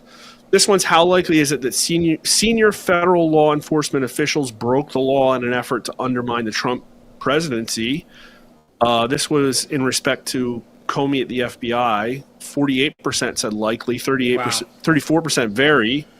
Only 23% said not at all likely. Wow. Then we had, for the FBI, I want to say it was in the 60s, the FBI has been politically weaponized, starting at the top in D.C. In the 60s, agreed with that statement. So it's like there's this concept of, I hesitate to say, I don't think we've polled specifically on the words deep state. I want to keep looking for it. But this election was a referendum on the government, period. Mm-hmm. And you could say, well, the economy was number one. That's not the right way to put it. The government has stolen the American dream. And so, yeah, economy is the number one issue. Right. But I look at Kamala Harris. We were talking about this before. And it's like, well, she was probably okay. I mean, she could have been better. But she did convince 46, 47% of people they have a favorable opinion of her. And it was almost enough. How? Oh, my God. But that's scary. That's really scary. But 60%, yeah, but 62% don't trust the federal government. Right. And so the loser here is the federal government. They have far higher disapproval numbers than Trump or Harris. And even it's like you look at the FBI and you say, oh, all right, well, they're a government agency. We should ask approval for them. What should the result be? How should Americans rate the FBI? I think it should be 100%. Well, it's 50. Wow. That's not good enough. Yeah. And a lot of it is Democrats who were happy that they had authorized use of deadly force in the Mar-a-Lago raid. Mm-hmm. You cut them out, and it's like among independents and Republicans, FBI approval is in the like 30s. Yeah. And this is like, okay, Sean Hannity talks about how great the rank and file is, but we had 53% of U.S. likely voters saying the FBI was Joe Biden's personal Gestapo. And so this is why Trump won. There's two reasons. It's like that chart we showed you that shows a rapid and inexorable and recent destruction of the middle class. And the horrible weaponization of our own federal government against the blob's political enemies. And Americans saw it palpably. They shut down businesses, they weaponized justice, they lied over and over again. And there's ramifications. They stole an election. There's ramifications for that. Stolen elections have catastrophic consequences. This USAID stuff can't help.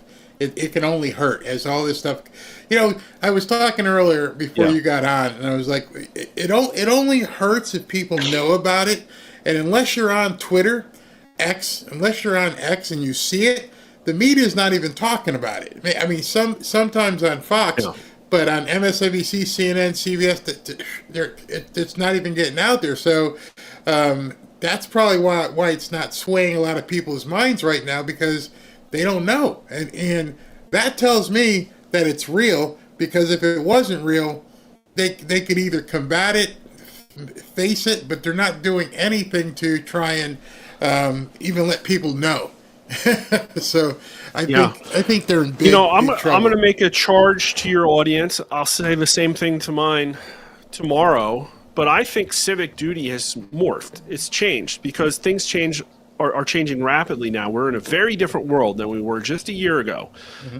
Your civic duty is not to call the aid on Capitol Hill. It's not. That aid is probably part of the deep state.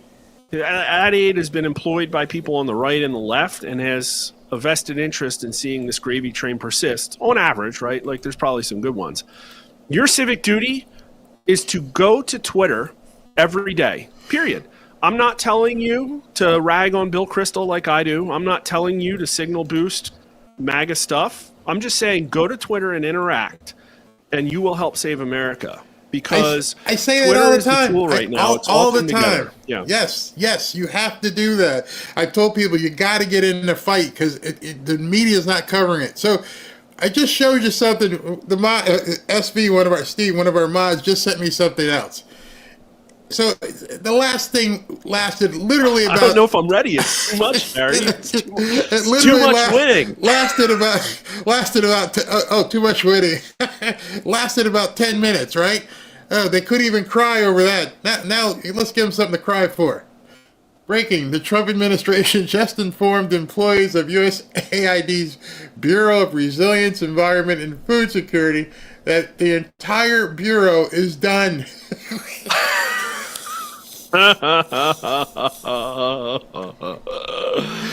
Oh my goodness! Oh man, Shut it down. Well, so it's like we know that USAID is not actually in its entirety conducting foreign aid. Right. It's conducting proxy destabilization operations for the CIA. It's like when we focus on LGBT issues in Uganda, that's not out of charity. That's a color revolution or something, right? But we did poll on foreign aid, and the numbers were incredible. So it's like, I'm telling you, you know that they're tugging on the heartstrings right now. Oh, all the people that won't get fed. Yeah. But in general, does the U.S. government spend too much on foreign aid or not enough? 57% say too much. Only 10% say not enough. Only 15% of Democrats say not enough. And only 34% of them say the amount's about right. So 41%. The plurality response for Democrats is that we spend too much on foreign aid. So NBC News, like, who is putting pictures of impoverished, like, malnourished children on, like, they don't care. Americans are like, no. It's not going to work. That's why they can't talk about what's going on. Entire... It's too much. It's like, too much. They've specialized in art that nobody's buying anymore. It doesn't, like, they've put so much, they've constructed such a finely honed operation that they can't, that's it. It doesn't work anymore. I love it. It's like, oh man, what have we been on for? Like, has it been an hour yet? Yeah, like, stop hitting the refresh. Stop hitting the refresh button. Don't refresh anymore, because it just keeps going. Yeah. And he still hasn't walked out there yet. This is crazy.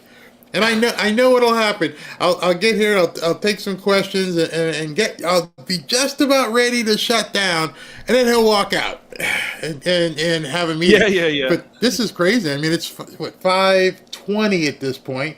He was supposed to come out at 2:30, so he's now 3 hours late for his 2:30 appearance. So who knows? And when you see these tweets, you know they're working. Wait, so is he? Is he still meeting with Tucker? Is that what's going on? I don't know, because on the schedule at 2:30 he was supposed to come out and sign these executive orders. Let me see if Monica has posted anything since. And Monica Page, she works for TPUSA, Turning Point, and man. she's been on a few times with us here. So she's a White House correspondent. So an hour ago, she said Tucker Carlson walked into the Oval Office at the White House. So that was an hour ago. Oh, I love it. And we haven't seen him, and he hasn't come out and said anything. So it's pretty crazy. It's just absolutely pretty crazy in terms of what's happening. Or again, he was supposed to, according to the schedule, he was supposed to come out at 2:30, sign the executive orders, and do his thing. And since then, nothing. All we're getting is tweets about stuff that they're actually working. So I don't know what the heck they're meanwhile, the world continues to change. This is a big one. This Sean Ryan thing that dropped 2 hours ago. What did he put up? A party insider. Party insider names Biden's shadow government. Obama thought that Biden would eventually screw everything up, and that's eventually actually what happened. But also, he didn't have much faith in Kamala Harris before she ascended to the top role. He was vetting people like Mark Kelly and Andy Bashir. But then, on our own main account, which time code 725, Jill Biden, she was president. Wow. She was the president of the United States. From a Democrat Party insider. This is too much winning. It really is. Trump said it, and it finally happened. It just keeps happening. Well, I'm going to let you go and wrap up, and I don't know, I just can't not know what he's doing. I mean, because it could go on for hours, they could change it, and sometimes I wonder if it's security related, because it seems like whatever his schedule is, it just completely changes on a whim, and they don't give any update as to what's going on. Then all of a sudden, hey, we're going to cut to the White House. Like, where you been for the last 3 hours? I don't know. Mark, it was awesome talking to you. Thank you for taking. When I asked you earlier, I said, "How long do you have?" I didn't know I was gonna, lock you in for an hour and a half or whatever.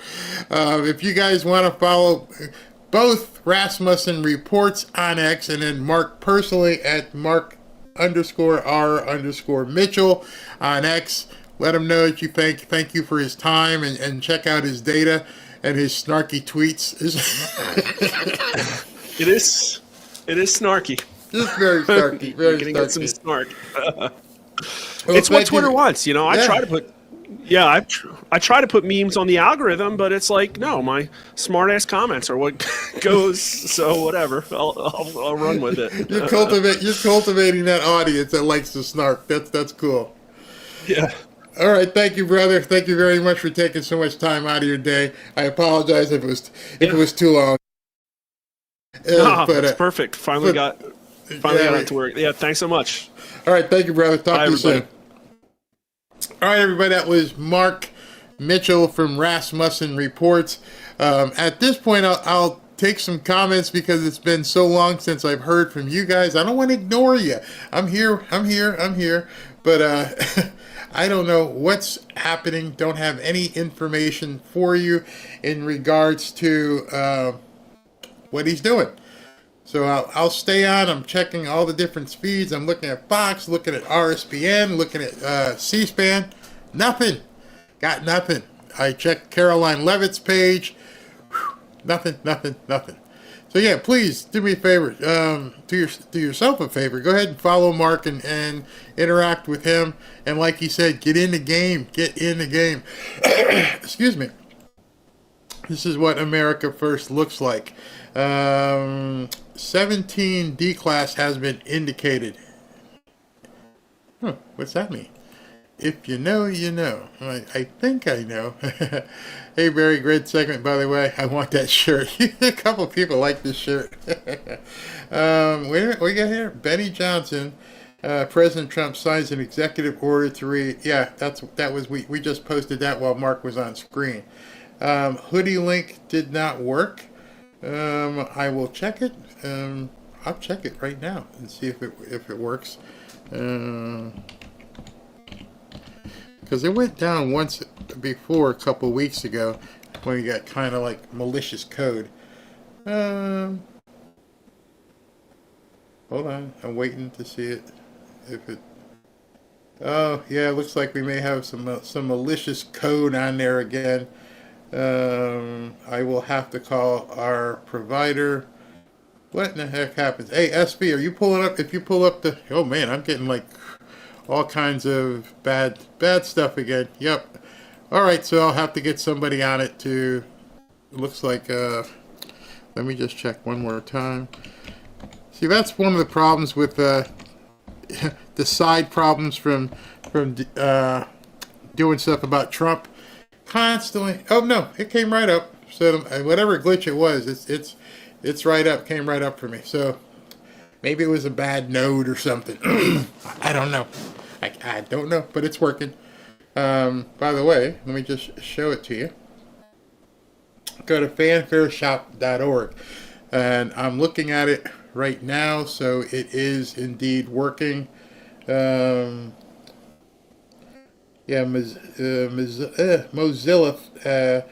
found a virus at one point on it, so I'll have to figure that out. Yeah, there's something wrong with it.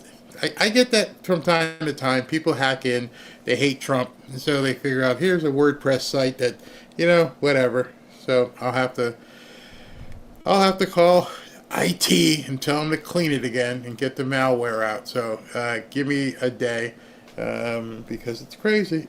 Excuse me. Enjoyed Mark Mitchell. Thank you very much. And what I really like talking to some of these people, and it's fun to talk to them, is I don't need any notes. You saw me, and there's no teleprompter on. I'm not looking at a card. It just feels like just talking to somebody, and it's really cool because he's been on before, and each time that he gets on, you get to know somebody a little bit better, and You don't need to take notes. You just see what's the news, what's going on. I checked it on. Yeah, I got an issue. It looks like it's trying to, because I just put it in a different browser, and it came up to cowboysalty.com or something. All right, so I've got some malware on it again, so I'll have to have them clean it. No problem. Don't go there. Don't go right now. All right, so looking. I don't think he's coming out, guys. I really don't. Not sure. Yeah, it's been hacked again. Don't click on it. It's here. Get rid of all the crooked federal agencies. Absolutely. They are attacking you, Barry. Good job fixing it. Yeah. It happens. This is probably the third or fourth time that they've hacked it. Like, ooh, what are you going to find? There's no information there, stupid. But they just call it a problem. Be well, good thoughts abound. Thank you very much. All right, so I'm going to do super chats and prepare to close it down. And if he does it, don't know what could be taking 3 hours. Have no idea what's going on. But what I could do is finish what I was finish the video that we were on before Mark came on. Let me see, and maybe let me finish this segment, and then we can dismiss. Let's see what happens. All right, let me go ahead and play this. Okay. So pay attention to the hard work that Donald Trump is engaged in to try to control, to the best he can, the information infrastructure in this country. I mean, it wasn't a coincidence that not every billionaire was sitting up there on the dais with Trump during the inauguration. It was primarily the billionaires who control information companies. Facebook is an information company. Apple is an information company. Amazon is an information company. They have other business lines as well, but they are controlling huge amounts of information in this country. It's not a coincidence that those are the companies that Donald Trump is trying to gain the most influence over. So not illegal. These people are just, and I do mean this with all respect, you're losers. You are losers. I don't understand how you have a problem with the President of the United States talking to people who run big business. What's he supposed to be doing? Having dinner and talking to people who can't pay their bills? That's a different meeting. That's a meeting to see what do you need and how can we fix this. But in terms of big business, of course he's going to have discussions with them. Does it mean he wants to rule the world and tell them what to do? No, it just makes sense. I want him to talk to big, food distributors. I want him to talk to big boat makers. I want him to talk to anybody who's going to drive the economy, you flipping moron. It disgusts me how Democrats are so anti-capitalist, yet they steal your money.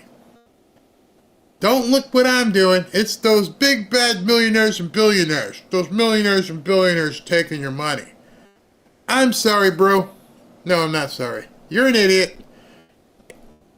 If you look around when you leave your house, when you drive out your driveway or your garage and you head down the road, every one of those buildings is owned by somebody with money.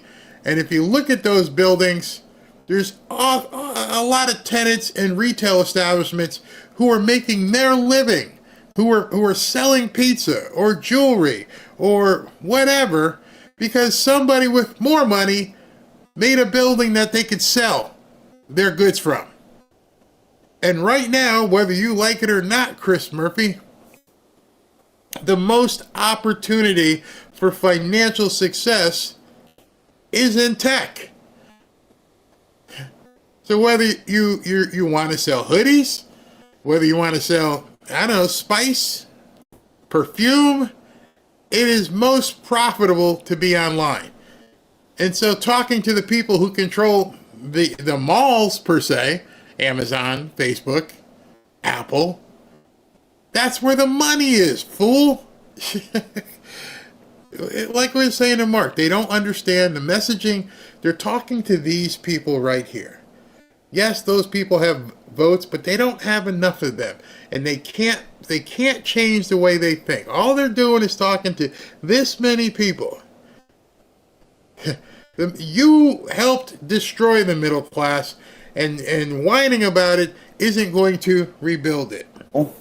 Not illegal. You don't like the politics of it. I'll give you the other side. This is radical transparency on these USAID grants and other parts of the government that typically operate in an opaque fashion. And plenty of law degrees here. I'll give you the political view. The American people elected Donald Trump because they thought he was going to be a sledgehammer against this government and against the out-of-control bureaucracy, and Elon Musk is the instrument of the destruction. And there is nothing bad about the politics of this right now, about going through the government and reporting to the American people, did you know your money's going here? Did you know your money's going there? It's all upside for Trump. I don't even understand how a Democrat can argue that point. We've gone over it many times. At this point, I don't want to get jaded about this USAID thing, because it's very easy to get jaded because there's so much information coming at you. I mean, literally every time you refresh, you can find something else that's happening. Like, for instance, this is breaking from a long time ago. The New York City Teachers Union received $22 million in taxpayer funds. $22 million. I don't have any children or grandchildren in New York City. Why am I paying the New York City Teachers Union, not the school, the Teachers Union, $22 million? So if I was sitting across from a Democrat right now, and I would say to them, hey, Dingleberry, why am I, who don't live in New York and no kids in New York, nobody I know is in school in New York City, why are you taking my money and giving $22 million of it to the United Federation of Teachers up in New York City? And I would just sit back and let you answer, because there is no answer. You say, they didn't petition me. They didn't send me a letter like my college sends me a letter every couple of months. Hey, can you donate? Can you do this? I get phone calls here from the Miami Dolphins. Hey, do you want to renew your tickets and your suite and all this kind of stuff? They're asking. Nobody asked me to give the New York City Teachers Union $22 million. So, Mr. Democrat, tell me why I should be doing that. And you could then you could ask, because it's your money too. And they don't have any answer. They really don't have any response to any of this stuff, and to them it's like it fell out of the sky. It's fairy dust. I'm not a unicorn, and I work really hard, and I'm tired of people saying I need to do this and that, when I don't need to do this and that. So shove that. Oh, you would love this one. USAID has a contract with, quote, now follow this. USAID has a contract with, quote, an undisclosed domestic awardee. So they don't even want to tell you who they gave the money to. So they gave $250 million to Ukraine for grain and oilseed, with a special focus on disadvantaged female farmers. So DEI, $250 million in DEI money for female farmers in Ukraine. However, the address for the said undisclosed recipient is the General Services Administration, in America. See, I'm not Pam Bondi. I'm not a prosecutor. But even I know, if you're taking USAID money, which you took from taxpayers, and you're telling me you're sending it over there to Ukraine, but the address you sent the check to is down the hall.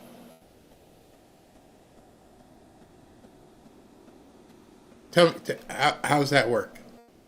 You didn't send it to the guy over there. you wired it over there. 250 million. I'm pretty sure nobody asked me about that. Nobody said, "Hey man, can you give me 250 million for the female farmer of oilseeds?"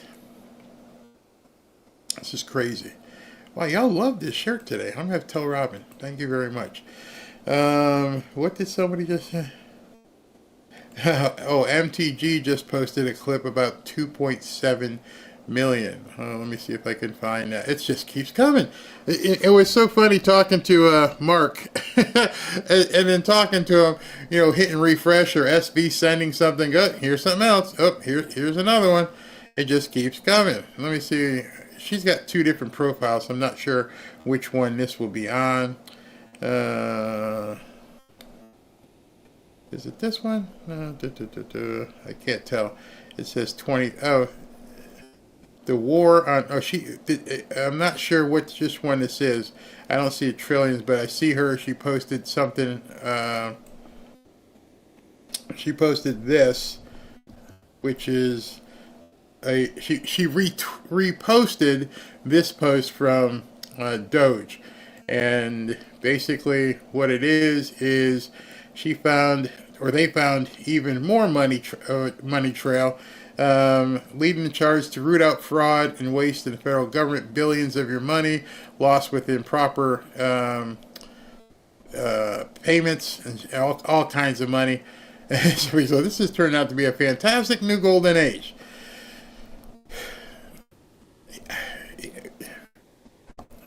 It's just going on and on and on. It's just people are just digging. Oh yeah, that's it. Wait, I just saw it. Okay, hold on. Let me go back to that screen where it had it. Hold on. Yeah, there it is. There it is. 2.8 trillion.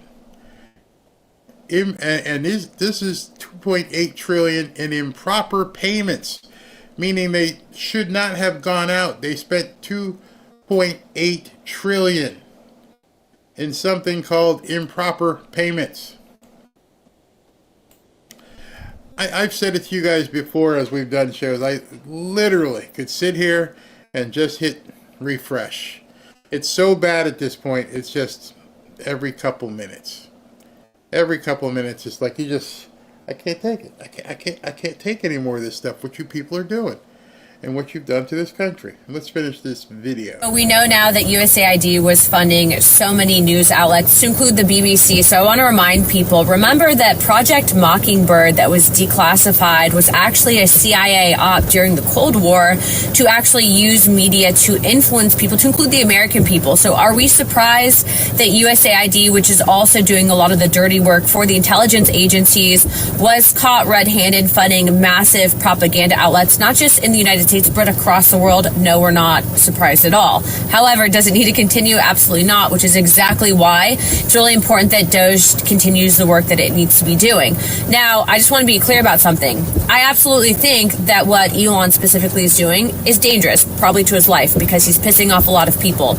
But he has the security and he has the ability to do it, so continue. Onward, onward, onward. Stealing hundreds. Yeah. It's dangerous, that's for sure. And if I said million, I was reading trillion, but million, it just 2.8 trillion, not million. 2.8 trillion in improper payments. I'm pretty sure most are improper payments. Yeah. Barry, why doesn't Trump just recess Kash Patel? Good point. I don't know.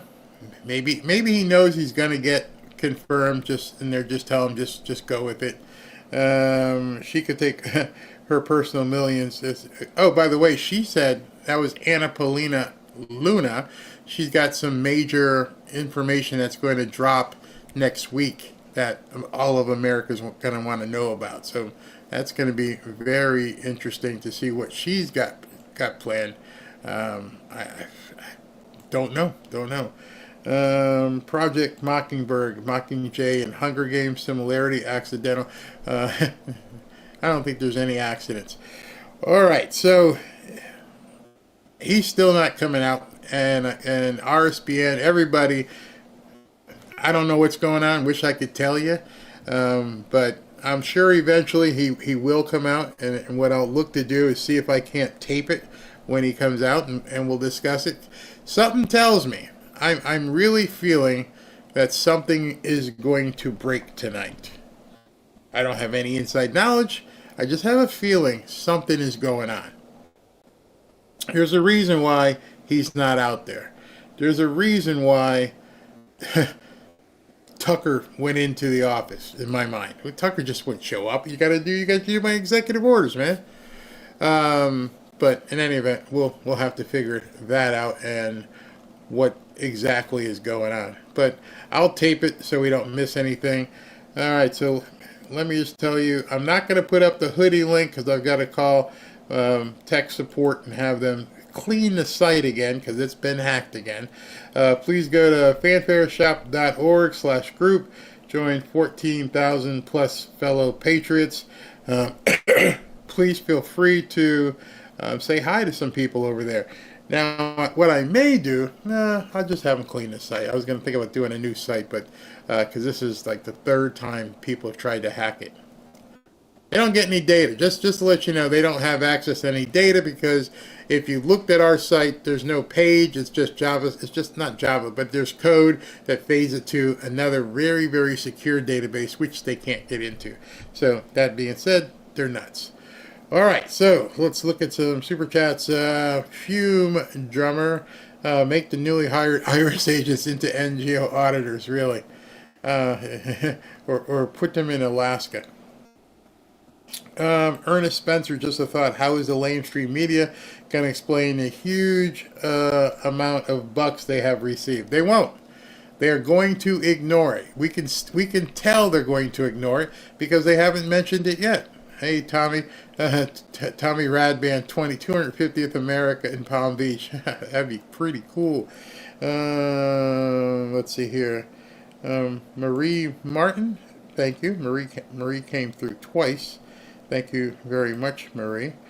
Still keep my eye on the TV. The screen. So if he happens to come out, I'll grab it. But not seeing anything as of yet.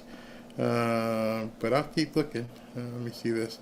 Mark of reality. Sign on the front door of the NGO. We have the right to remain silent and have a court-appointed attorney there question. Oh, it's going to get crazy. Crazy. 52 million. Our Heath says 52 million to the WEF from USAID.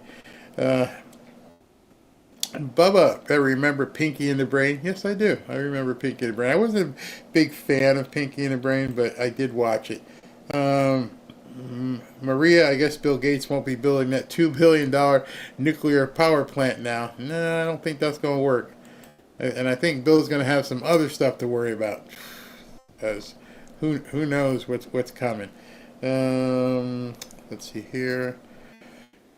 No more BS. They can't let Trump fix the system. There are too many crimes to be uncovered. They will put our whole country at risk to stop him. I agree. I completely agree that they would try and do that because there's so much. I mean, we're talking trillions that they've stolen. Trillions. Yes, Beverly, the Democrats are blocking the vote on Kash Patel. And I was gonna show you something on that, but like I said, it's what's this say? I'll do that later. Got a notification. Dems are blocking the vote on Kash Patel, and they pushed it back a week. Procedural stuff. Don't know what they're gonna do. Captain Danny, the thievery may stop, but the liars never will. Yeah, we've got to eradicate them from the government. Tommy, this is insane. They are worms now trying to stay above ground. Elon has all his power from POTUS, and therefore as they should be trying to stay out.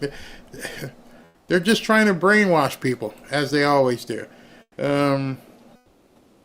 Maria, people who work for the government are put on leave. The person complaining on TV that she's been placed on leave, and in fact was told, "Congratulations, you've been given a free time off." I can't see what the rest of it says. Nancy Jennings, the only aid being taken away is the money that has padded many Democrats' pockets. I concur with that, because Donna says she was denied the $750 for the hurricane. Ken Romalino. So what if Elon did have access to our Social Security numbers? The government has had access to yours whole life, and they've been bending us over and taking it. That's what I've been saying. Sherry Clem, with Trump and his team, none of this will just be swept under the rug anymore. They're going to take the rug outside and beat it in public. I like that. I like the sound of that. Like I said, I think something's going on tonight with him. I mean, you just don't leave everybody hanging like that. Beverly Litton, it's amazing God hasn't gone Sodom and Gomorrah on the U.S. I agree. 3540 crew, perhaps a flashing light to remind you if you are on air or if you are muted. Yeah, I actually have it. But you have to, use it. Beverly Litton, Fauci tortured beagle puppies. Yeah, I remember that. Couldn't get that out of my head either. Couldn't get my head. Proud American Barrel, I guess we've been violently abused by our own government. Let me know if it's all just going to get swept under the rug with no justice. I don't see how it can. It's too big. It's absolutely way too big at this point. Hello, CR. CR says, it makes me so sad about the helpless animals. I hear you. She's talking about the Frankenstein-like experiments that are being done. Crazy. With our money. Nightly Howls. Where is Scott Bissett? Snake already? No, Scott has been doing some stuff. What's this say? Barry reached out to me via email. I don't know. Let's see here. From Dodie Cole. Thank you very much. Thomas Armento. Very many thanks for the streams. Knowing what we now know, the globalists must be absolutely kicking themselves for letting Elon buy Twitter. I was always wondering that. Obviously, with Bill Gates and some of these people, there are a lot of people with a whole lot of money. How did they let Elon come in and just, yeah, you have it? Because they probably heard the $44 billion price tag and said, nobody's going to make any money with that. It's too expensive. Little did they know. Steve Anderson, Jedi mind trick, not going to work. Darren Katzenberg, DJT got elected. Elon Musk is the kitchen sink. True. Larry, 1754. Love to see data Republican search on Jamie Raskins. Well, you can do it. Just go to datarepublican.com and put Jamie Raskin's name in there and see what comes up. But it probably would be an LLC or something. Sue P. Thank you, Barry and Mods, for all that you do. Thank you for watching. Maria, enormous amount of sensitive information, including social security numbers for millions of people, could be in the hands of a hacking group after a data breach. I've always wondered. I'm going to put a tinfoil hat on for a second. I've always wondered how many of those hacks that they say happen. Oh, somebody from China hacked this, or somebody hacked something. How many of them have been us?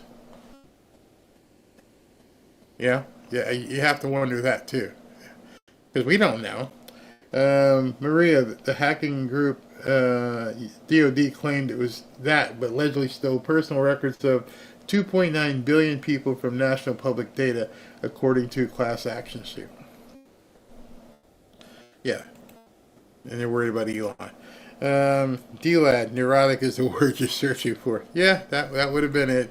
2.9 billion records from Maria, including social security numbers stolen in data hack August 17, 2024. Why weren't the Democrats leaders concerned then when Biden was at the helm? Couldn't tell you, but now, man, you guys love this shirt. I'm gonna have to get some more of these shirts. Thank you. Thank you very much. You guys like these shirts. Where was I? Party dog. This is so crazy because Elon can pay those guys more out of his shirt pocket than they can steal out of my account. If they look in there and say hello, it will echo. Oh, that's too funny. Well, actually not funny. I'm sorry. Jenny Cook, thank you very much. Stephen Anderson, we need to help Data Republic and we need Elon's help and protection. If you haven't gone to her site, his site, whoever it is, go to datarepublican.com. Datarepublican.com. Sean Turpin, I'm glad I came across your channel. It's been a great experience. Oh, thank you very much. Wait a second. I just saw a flash. I thought maybe they were going to cut to something. Nope, not cutting anything. What if Musk finds NGOs were paid for the votes? I'm pretty sure that's what we was talking with Mark. That may be something that's going to be coming up. All right. It's going to have to do. Thank you, Party Dog. 3540 crew. Elon and team. Dig, baby, dig. Keep digging. Big Cat Barry, I had a lot of fun overnight stream. He was on here making jokes and talking very fun. So what he's talking about is I went live last night. Well, actually, I turned the button on. I wasn't really here. And I just let it play, and it was the Democrats whining and crying and screaming all night long. Shout out. Bruley Music, thanks as always, Barry, and a special shout out to Mark. Thank you. I will let him know that as well. Corey Hall, thank you very much. Useful Idiot. Sometimes you want to shut down the Senate. Okay, shut it down. Recess appointments. Yep.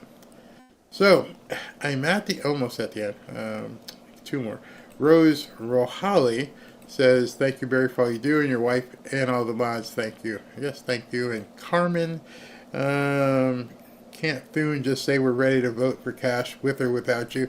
No, it was some kind of procedural thing that they were indeed allowed to do, so they couldn't do it. All right, so let me do one quick scan and see if I see anything. I got nothing over here. I got nothing on RSBN. Let me check X and see if anything is happening. Wondering why he didn't do anything yet. Nope, don't see anything. I'm just trying to scroll around, see if anybody's got anything. Nope, don't see anything. So don't know what happened. But if it comes on, I'll probably tape it. I'm not sure if I'm going to be able to go live tonight, but if we'll see. I'll let you know. I won't keep you hanging. In any event, thank you guys for hanging out for 3.5 hours. Man, time flies, especially when you have a guest that talks. And Mark was really good. So I'm going to disconnect here, and I'm going to contact the IT guys that I work with, have them go in and clean the site so you guys can continue to register. Takes them about an hour or so, and they get it cleaned out. All right, thank you very, very much for tuning in. Talk to you in a little while.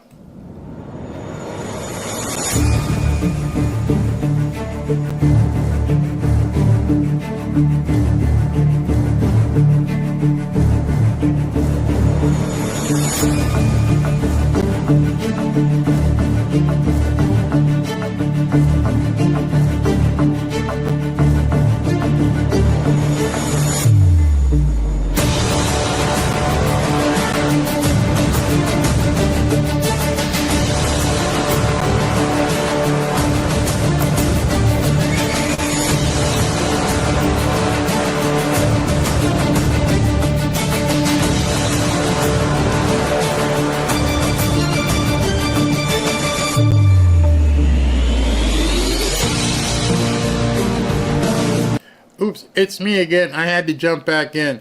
I didn't see this, but there's a amazing super chat from, hold on, I can hear my phone going off, so probably people are trying to let me know.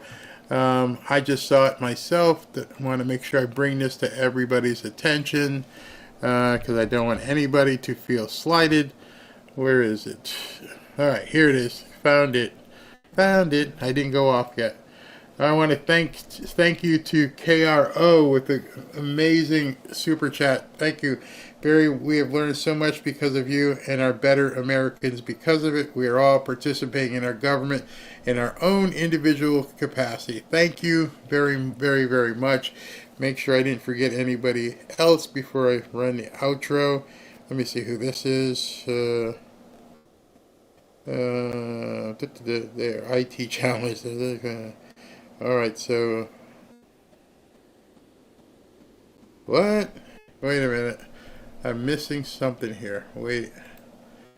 1 second. Robin told me to check something here, and I want to make sure. I'm going through. Just bear with me in case I missed somebody who came in late with a super chat. I want to make sure that I recognize these people because I definitely appreciate everything that's done. I believe I got everybody. And if I missed you, I will definitely acknowledge you on the next show. But I think that's everybody. Alrighty. Thank you very, very much, KRO. And if I miss, Robin said she sees something, but I don't see it. Hold on. Let me see if I can see something. I don't see it. Alright. I don't see it. Thank you very, very much for everything, guys. We'll see you in a little while.